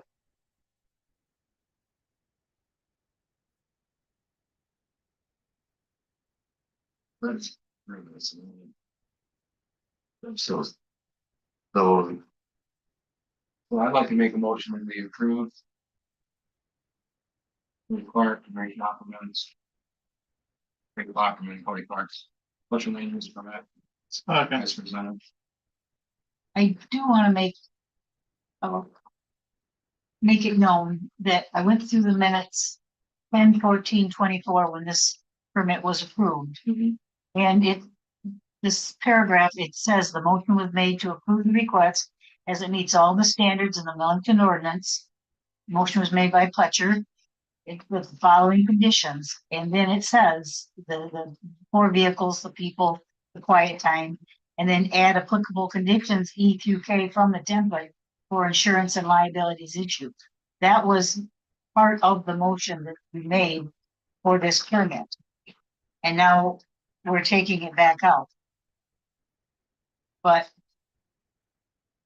it can't be said that we didn't know about it and vote on it when we made that part of the motion to be put in there.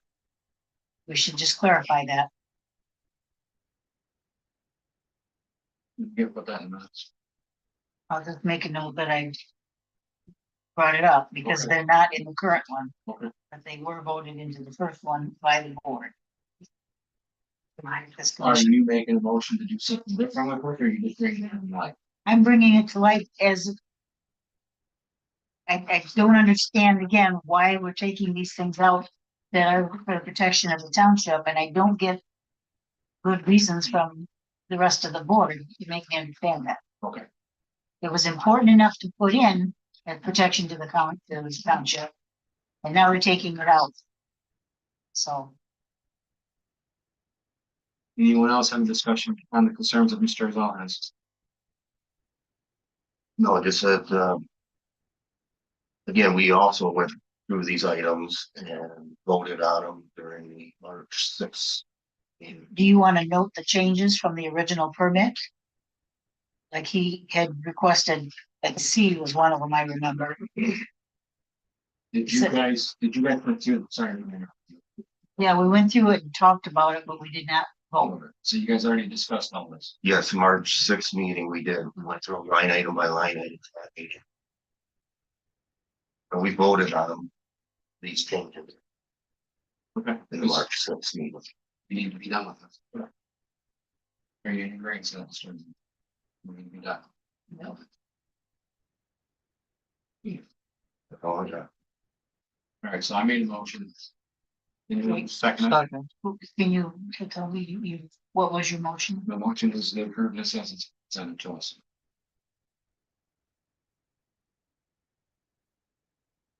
And the reason for the change? For the need or justification? It's okay, I'm still writing.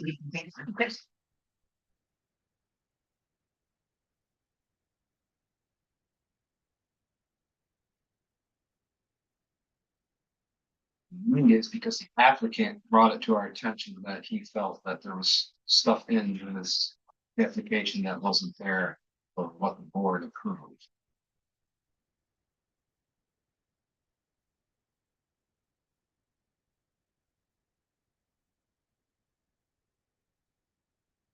But the board did approve it. Just for clarity. The applicant felt that The board didn't approve the ones put in originally. items were there that the board They originally approved. That was. didn't approve. It's just a plan. Okay. You'll approve this permit as presented. And the justification, it is the applicant felt items were there that the board didn't originally approve.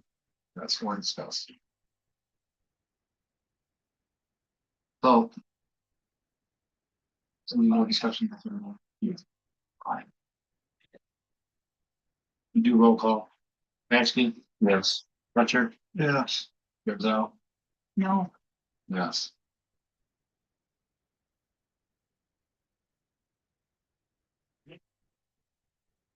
and what I'm voting no for is the changes. Make that clear. And that's. No. Making this turn it up. When we come back, please. I had originally voted yes on this permit. Because it met all the requirements of our ordinance.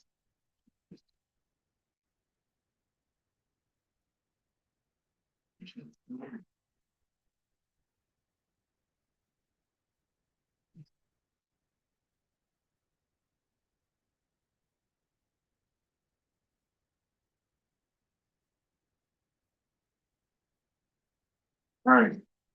Moving on. Whole ordinance amendments. Okay, Go ahead, Mr. Mansky. so during our last meeting, we had reviewed all the old ordinance to the 1975 ordinance, and there's one ordinance that we couldn't link to any new ordinances. We tabled for more information. Okay.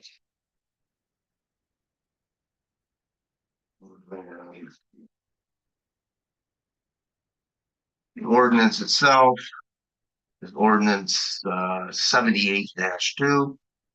And it really is an ordinance for controlling nudity and showing of obscene electronic reproductions in bars. So a couple things. Michigan, actually looking online, in Michigan it is illegal to play pornography in a public place such as bars. The content is deemed obscene. Got a whole list of points for that. Also, we currently do not have any bars in our township. Actually, mine, I just happened to have.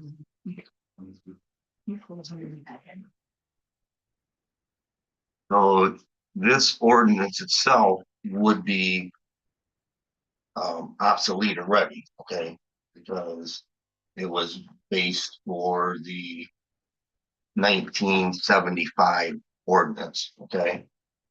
We're now at a 2009 ordinance, that'd be 2020. So if we would want, we'd have to rewrite a new anti-nudity ordinance for the township for bars, but we currently don't have any bars in our township. And there's Michigan legislation that controls that. So,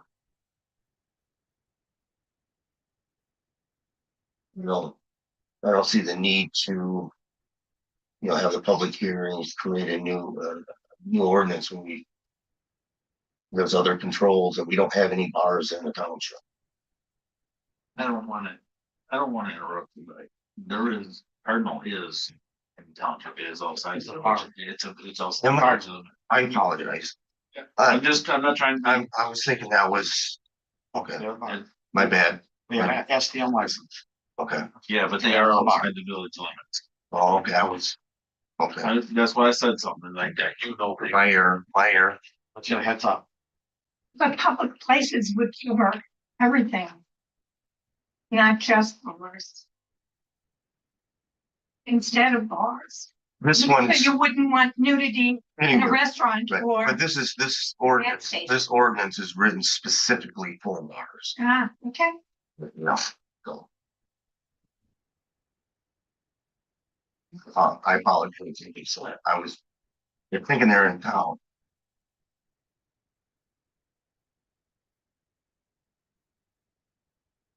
Well, and I seen it on here, but I didn't do any research or reading on it. Seeing what was in the version, if there was anything covered. There's something going on with the review. Does it cover it all? We don't need to. Like that. Bar, but there's something about the I can't be involved. Do you know? Did you look since you did the research on this one? I was basically looking at line for others.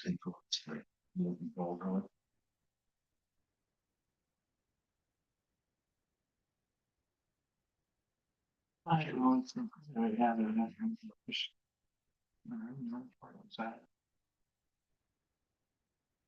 On this folder of these, did you find any other ones in there that you thought that we needed to look over to, that we need to? Well, what I was trying to do is close out, this was the only open one to the 1975 ordinance. Okay, Mhm. I was first trying to close that out, then we'd work on, the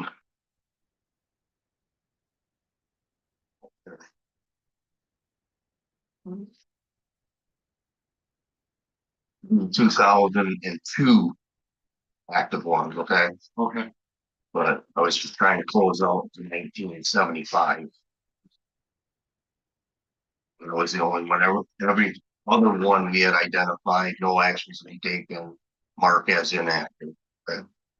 And that's what I'd like to do with this one, unless the board feels we need to write I mean, it hasn't been really active since 2002.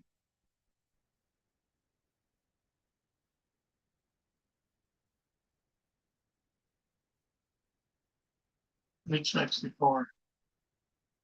64.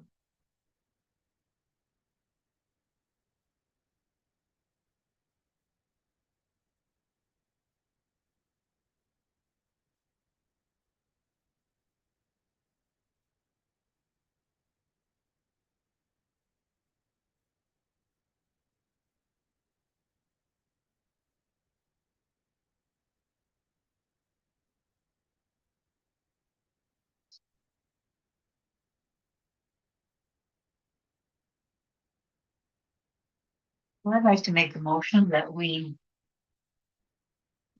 What is the word, nullify or then move to the inactive column, the ordinance number 78-2 regarding the anti-nudity ordinance.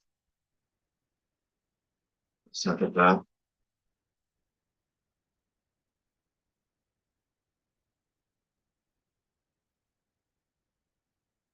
So you guys think maybe C would be enough to cover the township? Well, this guy's, this is what it Well, is. that's actually in the definition. Yeah, that's in the definitions. If, when this is so outdated, we would have to do a whole new ordinance. Yeah. And it hasn't been active, like say, since 2002, so.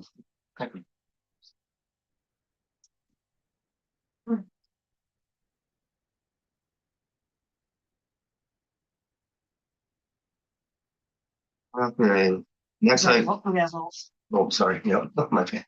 So we had a motion, we had a second? No. Roll call, Opperman, Yes. Fletcher, Yes. Steve, Yes, Davich, yes. Yes,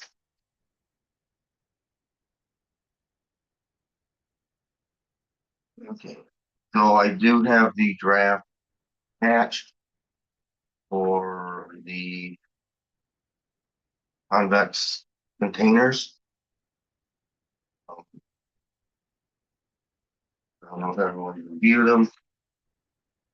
The one, I guess the one question I had. I haven't received a copy, so I haven't had a chance to review it. And interesting that, something happened, something, yeah, I can give you a copy. What we normally do, and I'm not sure why this happened this past week, but a whole packet gets emailed out, which you would be included in, Tammy. And for some reason that didn't happen Friday. They don't send it out chapter law because, you know what I mean? And it didn't happen Friday. we went so quick. So, Um. The one item I wanna. It's going for. We're gonna get that.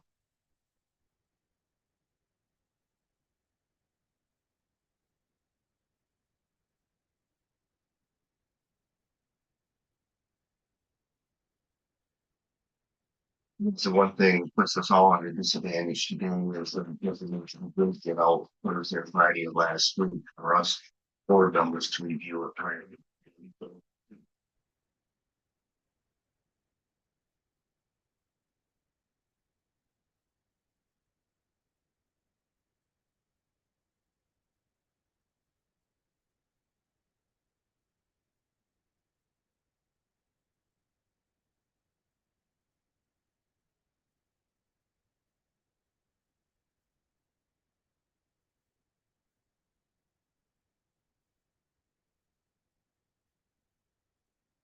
Thank you.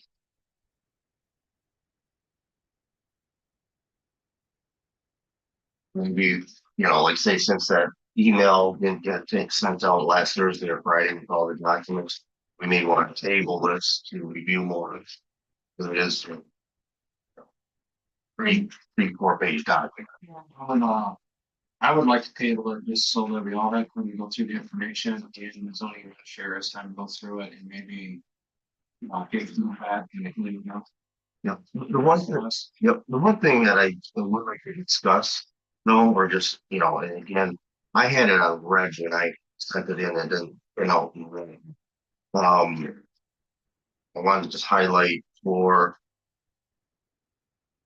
the limit, we didn't say there was any limit maximum number, permanent, temporary, portable. So, so example, since we don't have a limit to a permanent, just so I have kind of, again, I arbitrarily, think it ever, we just had it highlighted limit.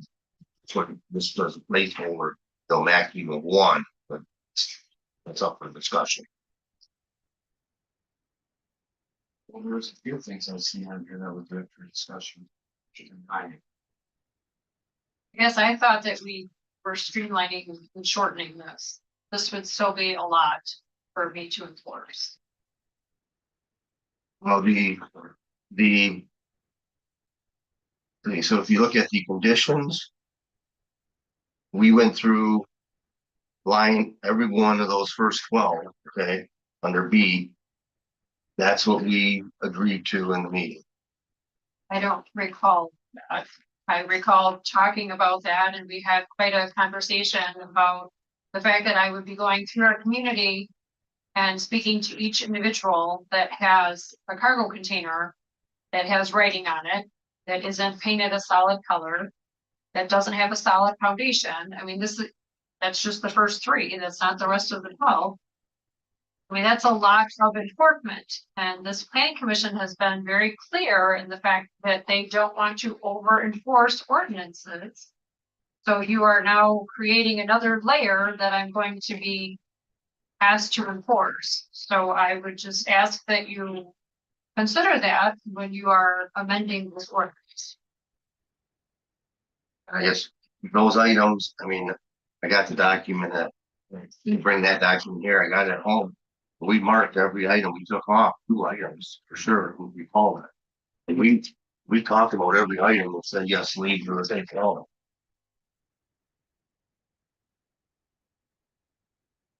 He has a point. It's gotta be enforceable. When I start knocking on individual doors, just, it wasn't Tammy that was the bad nasty individual. He was just asked to enforce.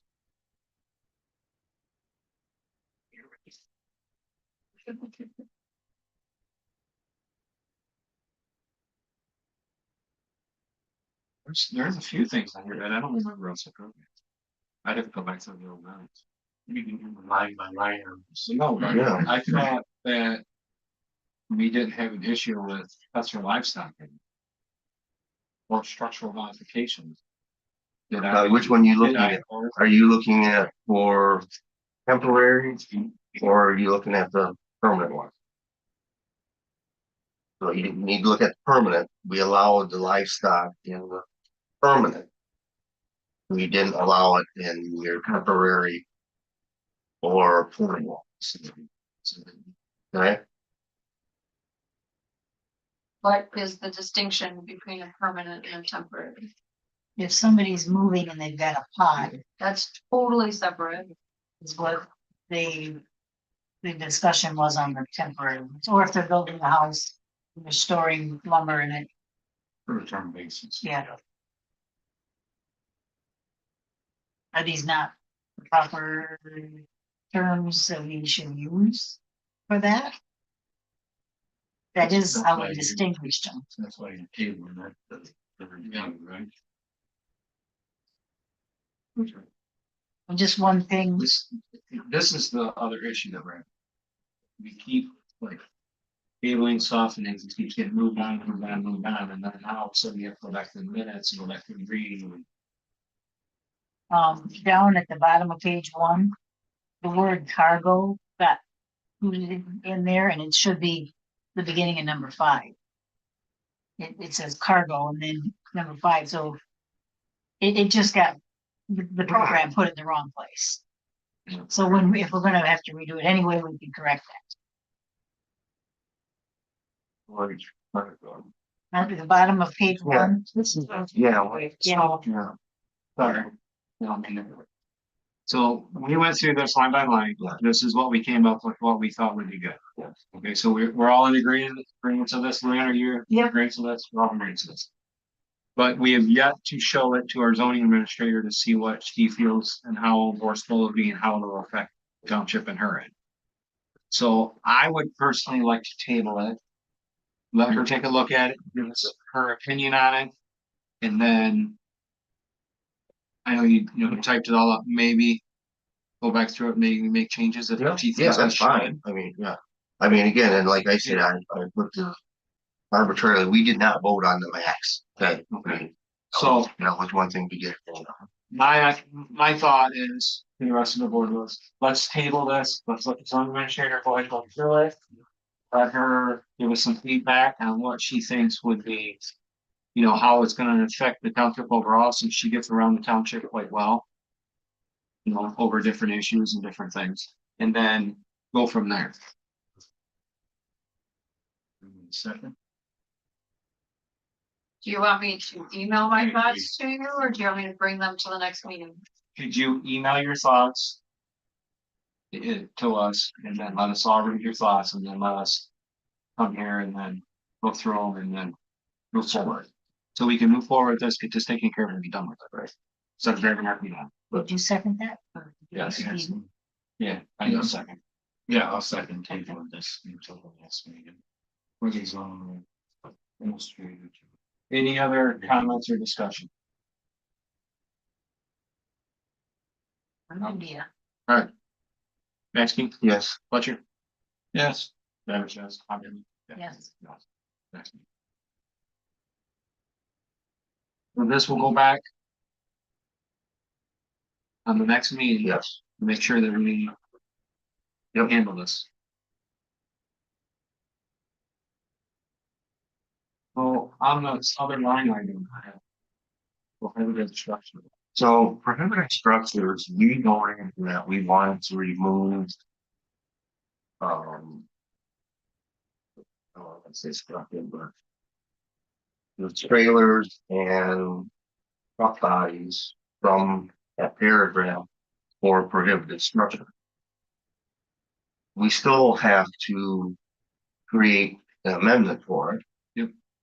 And then we'll have to have a special meeting or a meeting for it to review, to approve the ordinance change and so on. So we have to go through all those steps. And just one thing I noted that we haven't really, started grading that ordinance, and I think what we're gonna need to do is we're gonna pull those out of that prohibited structure. We're gonna then need to have a ordinance specifically for semi trailers and truck bodies that maybe is somewhat similar to or whatever for the cargo containers, those permanent ones. Maybe we don't look at having truck bodies and trailers and these. I mean, So who brought the semi trailers and stuff to the board? Without just wanting us to look at our ordinances and have an amendment. I did. And I believe you're gonna wanna check your minutes, but I believe that your prohibited structures and your discussion on cargo shipping and convex containers was all inclusive. That was all one conversation. That was all one public hearing. Yes. So your ordinance amendment should be all one with encompassing both of those things. and again, well, That's how I'm saying. we put it on. We were working on just getting the convex containers, convex shipping containers that done.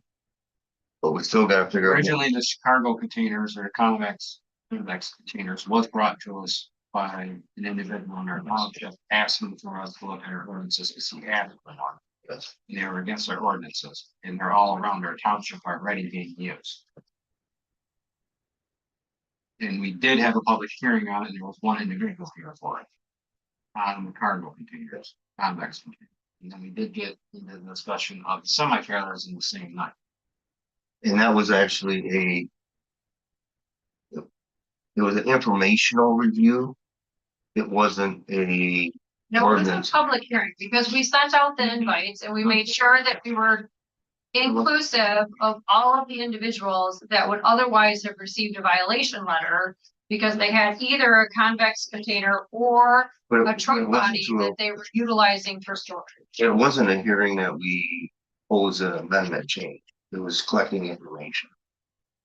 Okay, so. Do we want to handle these two together and move forward with them? Because we need to take care of this, and this has been. Out there for a long time. He come in here and last year, or August. Well, I'm sure that that particular individual has come up with a different solution for his storage needs by this time. We still need to. move But there's forward. still the issue of the violation. We have a moratorium on these right now. And I can't even That's what I was. I getting can't at. even guesstimate how many violations we have. So like you've talked about you've proposed these pages for the convex containers. And are you suggesting you do something similar for semi trailers? I feel like this is gonna be a full-time job for me to enforce. And what I was looking at is if we had an agreement on the convex, we would then use partial of that. Convex, use partial of that for the semi trailers and truck bodies. We also had some discussion that semi-trailers and truck bodies could be controlled more with if they're a problem under blight. We went back and forth, of, do we wanna, because there's so many out there, because they're used in so many different instances. If we just did it, okay, this is a problem because there's rats. Now you gotta do something about that, but if Farmer Jack's got it in the back and he's got hay stored in it or something, nobody even knows it's there. You don't have to address all of them, you would only address the problems with blight. That was what another discussion we. You have a copy of the blight ordinance in front of you. You might reference that and see what it says about licensed and unlicensed vehicles. It's one of them that I gave you. Yes, it says. That now. Only one or, no, that's, you added only one. Right, and the one thing, It's too many. you know, we probably should look at, are we really wanted to allow the trailers and truck bodies in agricultural, commercial, and industrial areas more than, you know, we don't want them out on lake residential. You know, do we even, you know, do we have any issues on, you know, residential today? Yes, Yeah, how many do we have? I mean, lots. Or literally everywhere. You probably have some in the like residential. Here you just don't know, or not more than one unlicensed vehicle. If you go out here, like in village limits, Could be considered. people call it hauling beans. Yeah, I know that one. They've been there 60 years. So that's agricultural, right? They've had truck bodies there for 60 years. They're literally everywhere throughout. Not half of it. What are you gonna do if they have axles on the trailers? What about if they have an outer state plate for them? If they're setting bodies down on the ground, storage, or they're on trailers where they're movable every year. Right. If you move a year, they're not sitting there. What does the blight Sure. say? Have you found it? Or what, truck bodies? Yeah. Is that the, only one if it's not licensed paragraph? Not more than one unlicensed vehicle? Or is that considered just a copy? No, I mean, any of them. Okay. It's, So it'd be number 4 on the paper I gave you tonight. Not more than one unlicensed vehicle. This is the new one that the township, like, well, only the bold or strikeouts, everything else is our original. okay. I can read the new bold and stuff there. Well, I don't think we changed anything while there's that. Number 2, any condition or use of property which by reason of neglect, deterioration, or unlawful activity contributes to unsanitary, unsafe, unsightly, or otherwise unhealthy conditions. So if your truck body is causing a problem, it's covered there. Any structure found to be unsafe, open to trespass, or in violation of the Michigan Building Code as adopted by the township or enforced through the county building department. And not more than one unlicensed or inoperable motor vehicle may be stored outdoors on any residentially zoned property and must be fully shielded from public view.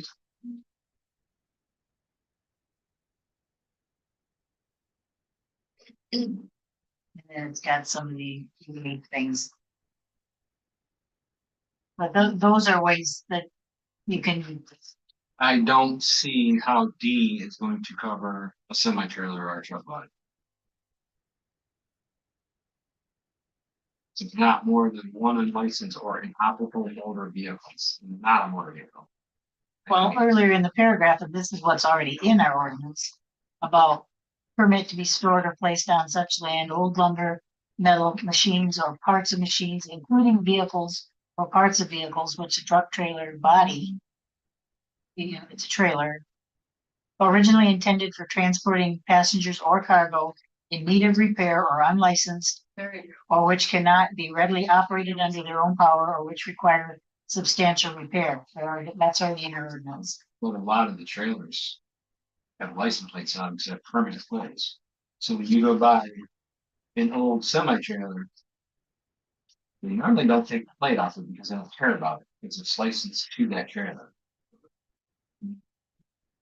With a permanent plates, they don't expire. Yep. I'm just saying, I mean, I don't know. Yeah. I'm just saying that a lot of trailers have permanent plates on them now. Most people don't take the plate off because they don't care because it goes with the trailer. And like, got axles under it, it's got tires under it. Well, Can't we transfer it, need can't to do decide anything. before we do a whole new ordinance. In our minds, is this enough to monitor that? For what our This- township needs? We also, If this is what the township would like to see, then I don't have a problem with it in any way, sure.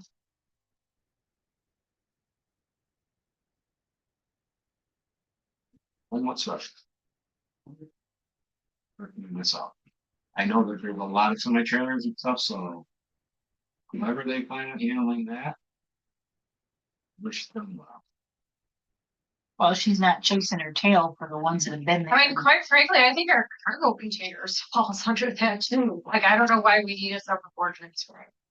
I mean, I have had such backlash from some of the individuals in this room right now about enforcement issues and whether or not we're to enforce things with an anonymous complaint versus it has to be a signed complaint. What are we, I mean, like the amount of negativity that surrounds this. And I'm only doing my job that the township has been asking me to do. So you're gonna create this multiple page document for cargo shipping containers and then create a multiple page document for truck bodies, and then what? Am I only enforcing them if the neighbor complains? Are we leaving the rest of them? Am I going street by street, canvassing, looking for them? Like, what exactly is the long-term goal here? I just don't understand. You know very well that the planning commission doesn't tell you what your long-term goal is. The planning commission don't tell you what you enforce and what you don't enforce. Well, the planning commission is drafting the ordinance. We drafting, that's what the township that tells you what they want. It's like it's the township telling us what they want us to do. But at the end of the day, it's gonna be the township that decides what you enforce, what you don't enforce, and how you enforce it. So it's nothing to do with the planning commission, just like what they've asked us to do here. Just like what they asked us to do in the short-term rentals. Just like what they approved at the end of the day on the short-term rentals, but yet we get all the backlash on what was approved. When really, we sent it forward. They approved it, not us. So at the end of the day, I can accept this exactly how the township wants, and you'll have to ask them how they'd like for you to enforce it. We can go through it. We can make all the changes in the world, send it back to the township. The township's gonna take it back and say, we already asked you guys to look over what we want. Why did you make all these changes? Okay, so then have we asked the township board what they want enforced relative to the convex containers and the truck bodies before we go through the hassle of drafting these documents? So what would happen is X little draft down there, if we all decided to approve it, move it forward, it would go to the township board, and then they would say, too much, we don't like it, we want it redrafted, send it back to them. Turns out, there's way too much in. Okay, She would so bring then it I back should with the, bring my concerns to the planning commission. I should bring my concerns to the board. right, you should look over what we have, look at the concerns that you see, go to the township board meeting and say, this is the concerns I have with the cargo container draft that the planning commission is looking at presenting to you in the near future. And I'm gonna spell out my concerns and what you guys think that I can enforce and what I cannot enforce. If these become ordinances that you guys approve. Okay, I can bring that to the board on Monday. So my opinion is, let's table all of this. Let her give us her opinion on the cargo containers.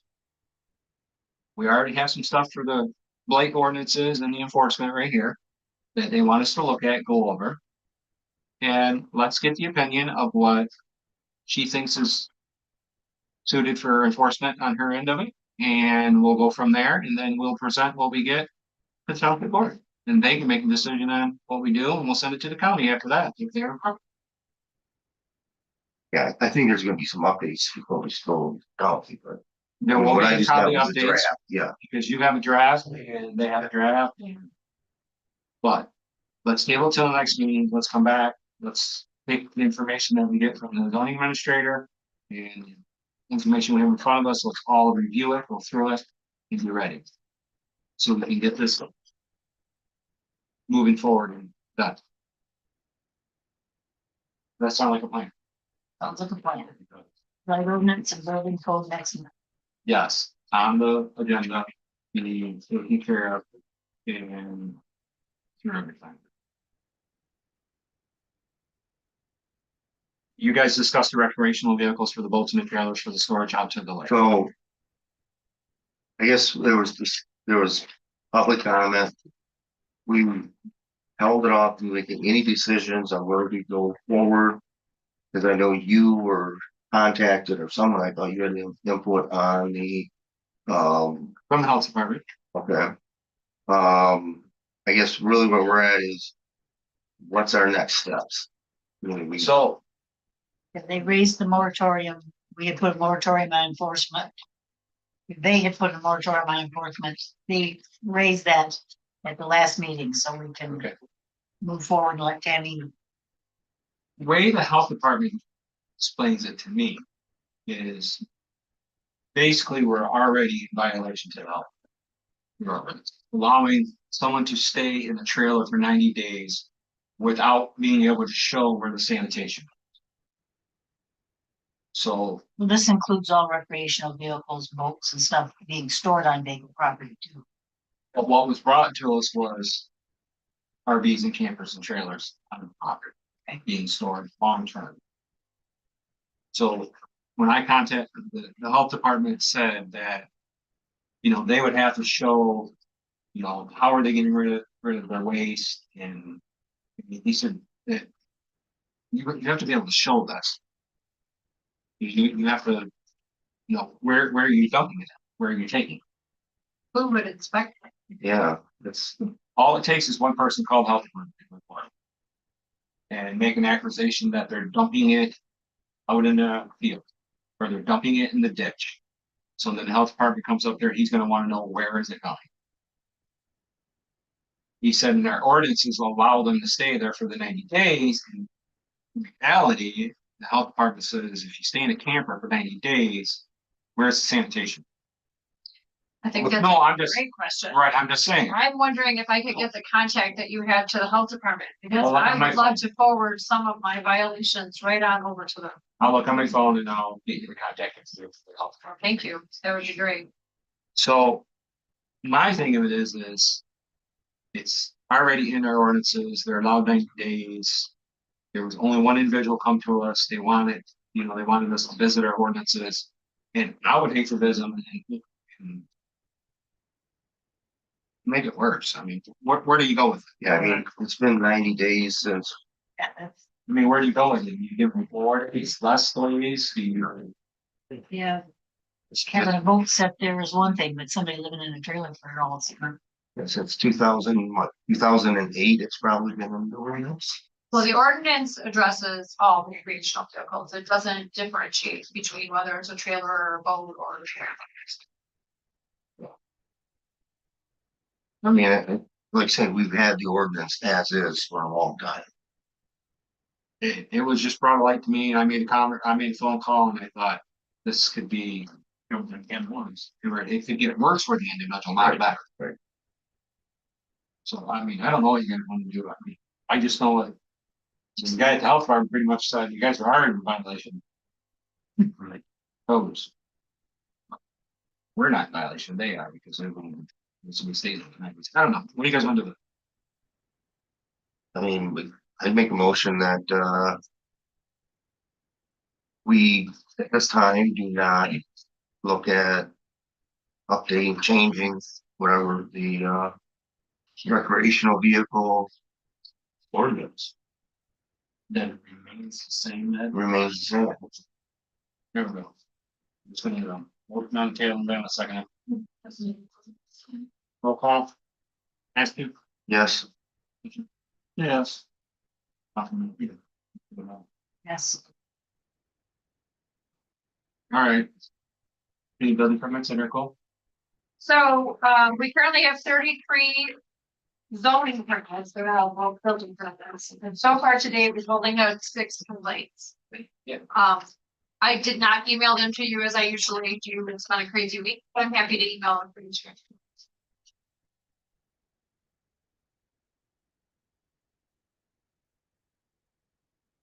There's been 6 complaints today. Some of them are on travel trailers. We've had a couple sign complaints. We've had, so there are 2 fence complaints. That might be it. Trailers, signs, fences. You said how many permits? 33 today. a lot of pole barns going up. There's lots of things being built.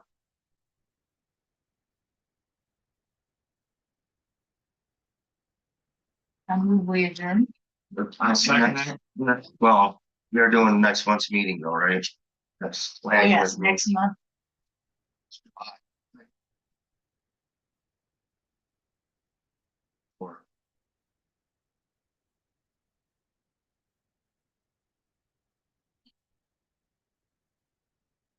Be the 7th. That's your supply and hot. No, the 7th, right? No, Oh, 14th. He's 14th.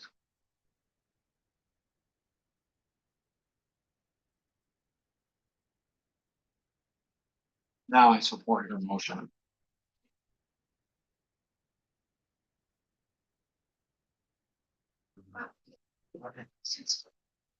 What, huh? No, we can have, No, it's Jerry White's number is the guy that. touch up. That was the board.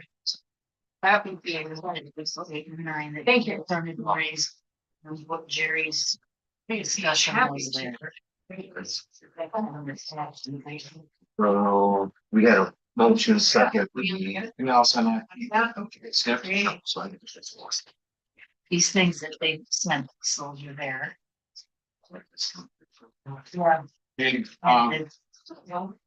And they want us, well, the ordinances, and like on these permit changes, they want the need justification. And all of that, we did tonight because of what they said in the. And getting written report before you bring the changes. They did be something. They told us to state this. And you have to one. Township board. More the way. That's what this is better. More things. It's like.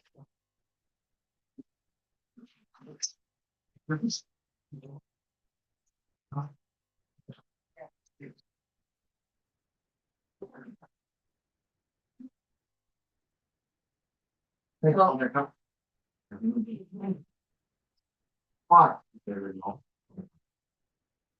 Can you go back to photo?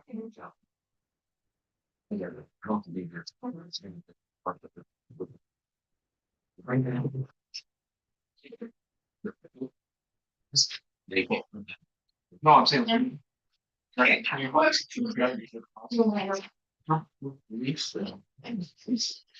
We have no. No.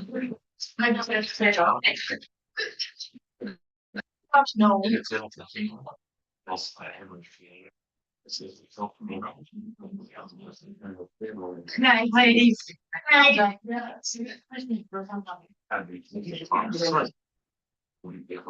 So that means you should have all of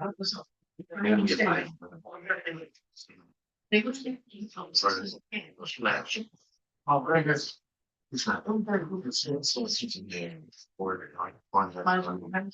I raised $9,500. I don't know if they're very much. Where's that? It's a Detroit copy. 725 living rooms.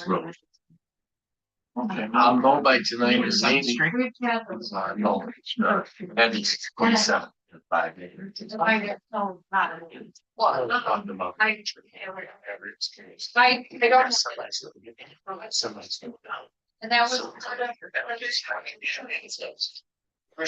So some things. We took 75 to 94 for this. We took 23 because we were right construction in the 96 and then all the 94, I think, yeah, and then we did 11 upstairs. Yeah, it was great. Hey, Lillian. No, I took the trailer. I parked it. Nobody ever comes in. You're trying to do, you know. Hey, Lillian, Yeah, why am I not seeing a spot to exit on this thing? oh, it's on the paper there. It was left lower right, I Step think. A, Okay, I guess. We had trouble exiting last time too. oh, did you? Yeah, I think we eventually just turned it off. Bye, you guys. When in doubt, turn it off. Yeah. Bye-bye. Yeah. Yeah.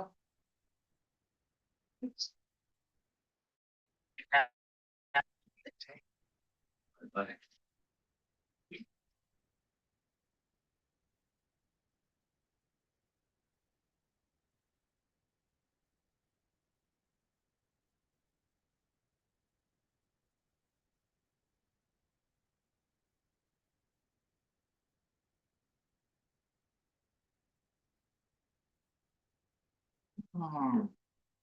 We behaved ourselves pretty well tonight, didn't we? it isn't the other.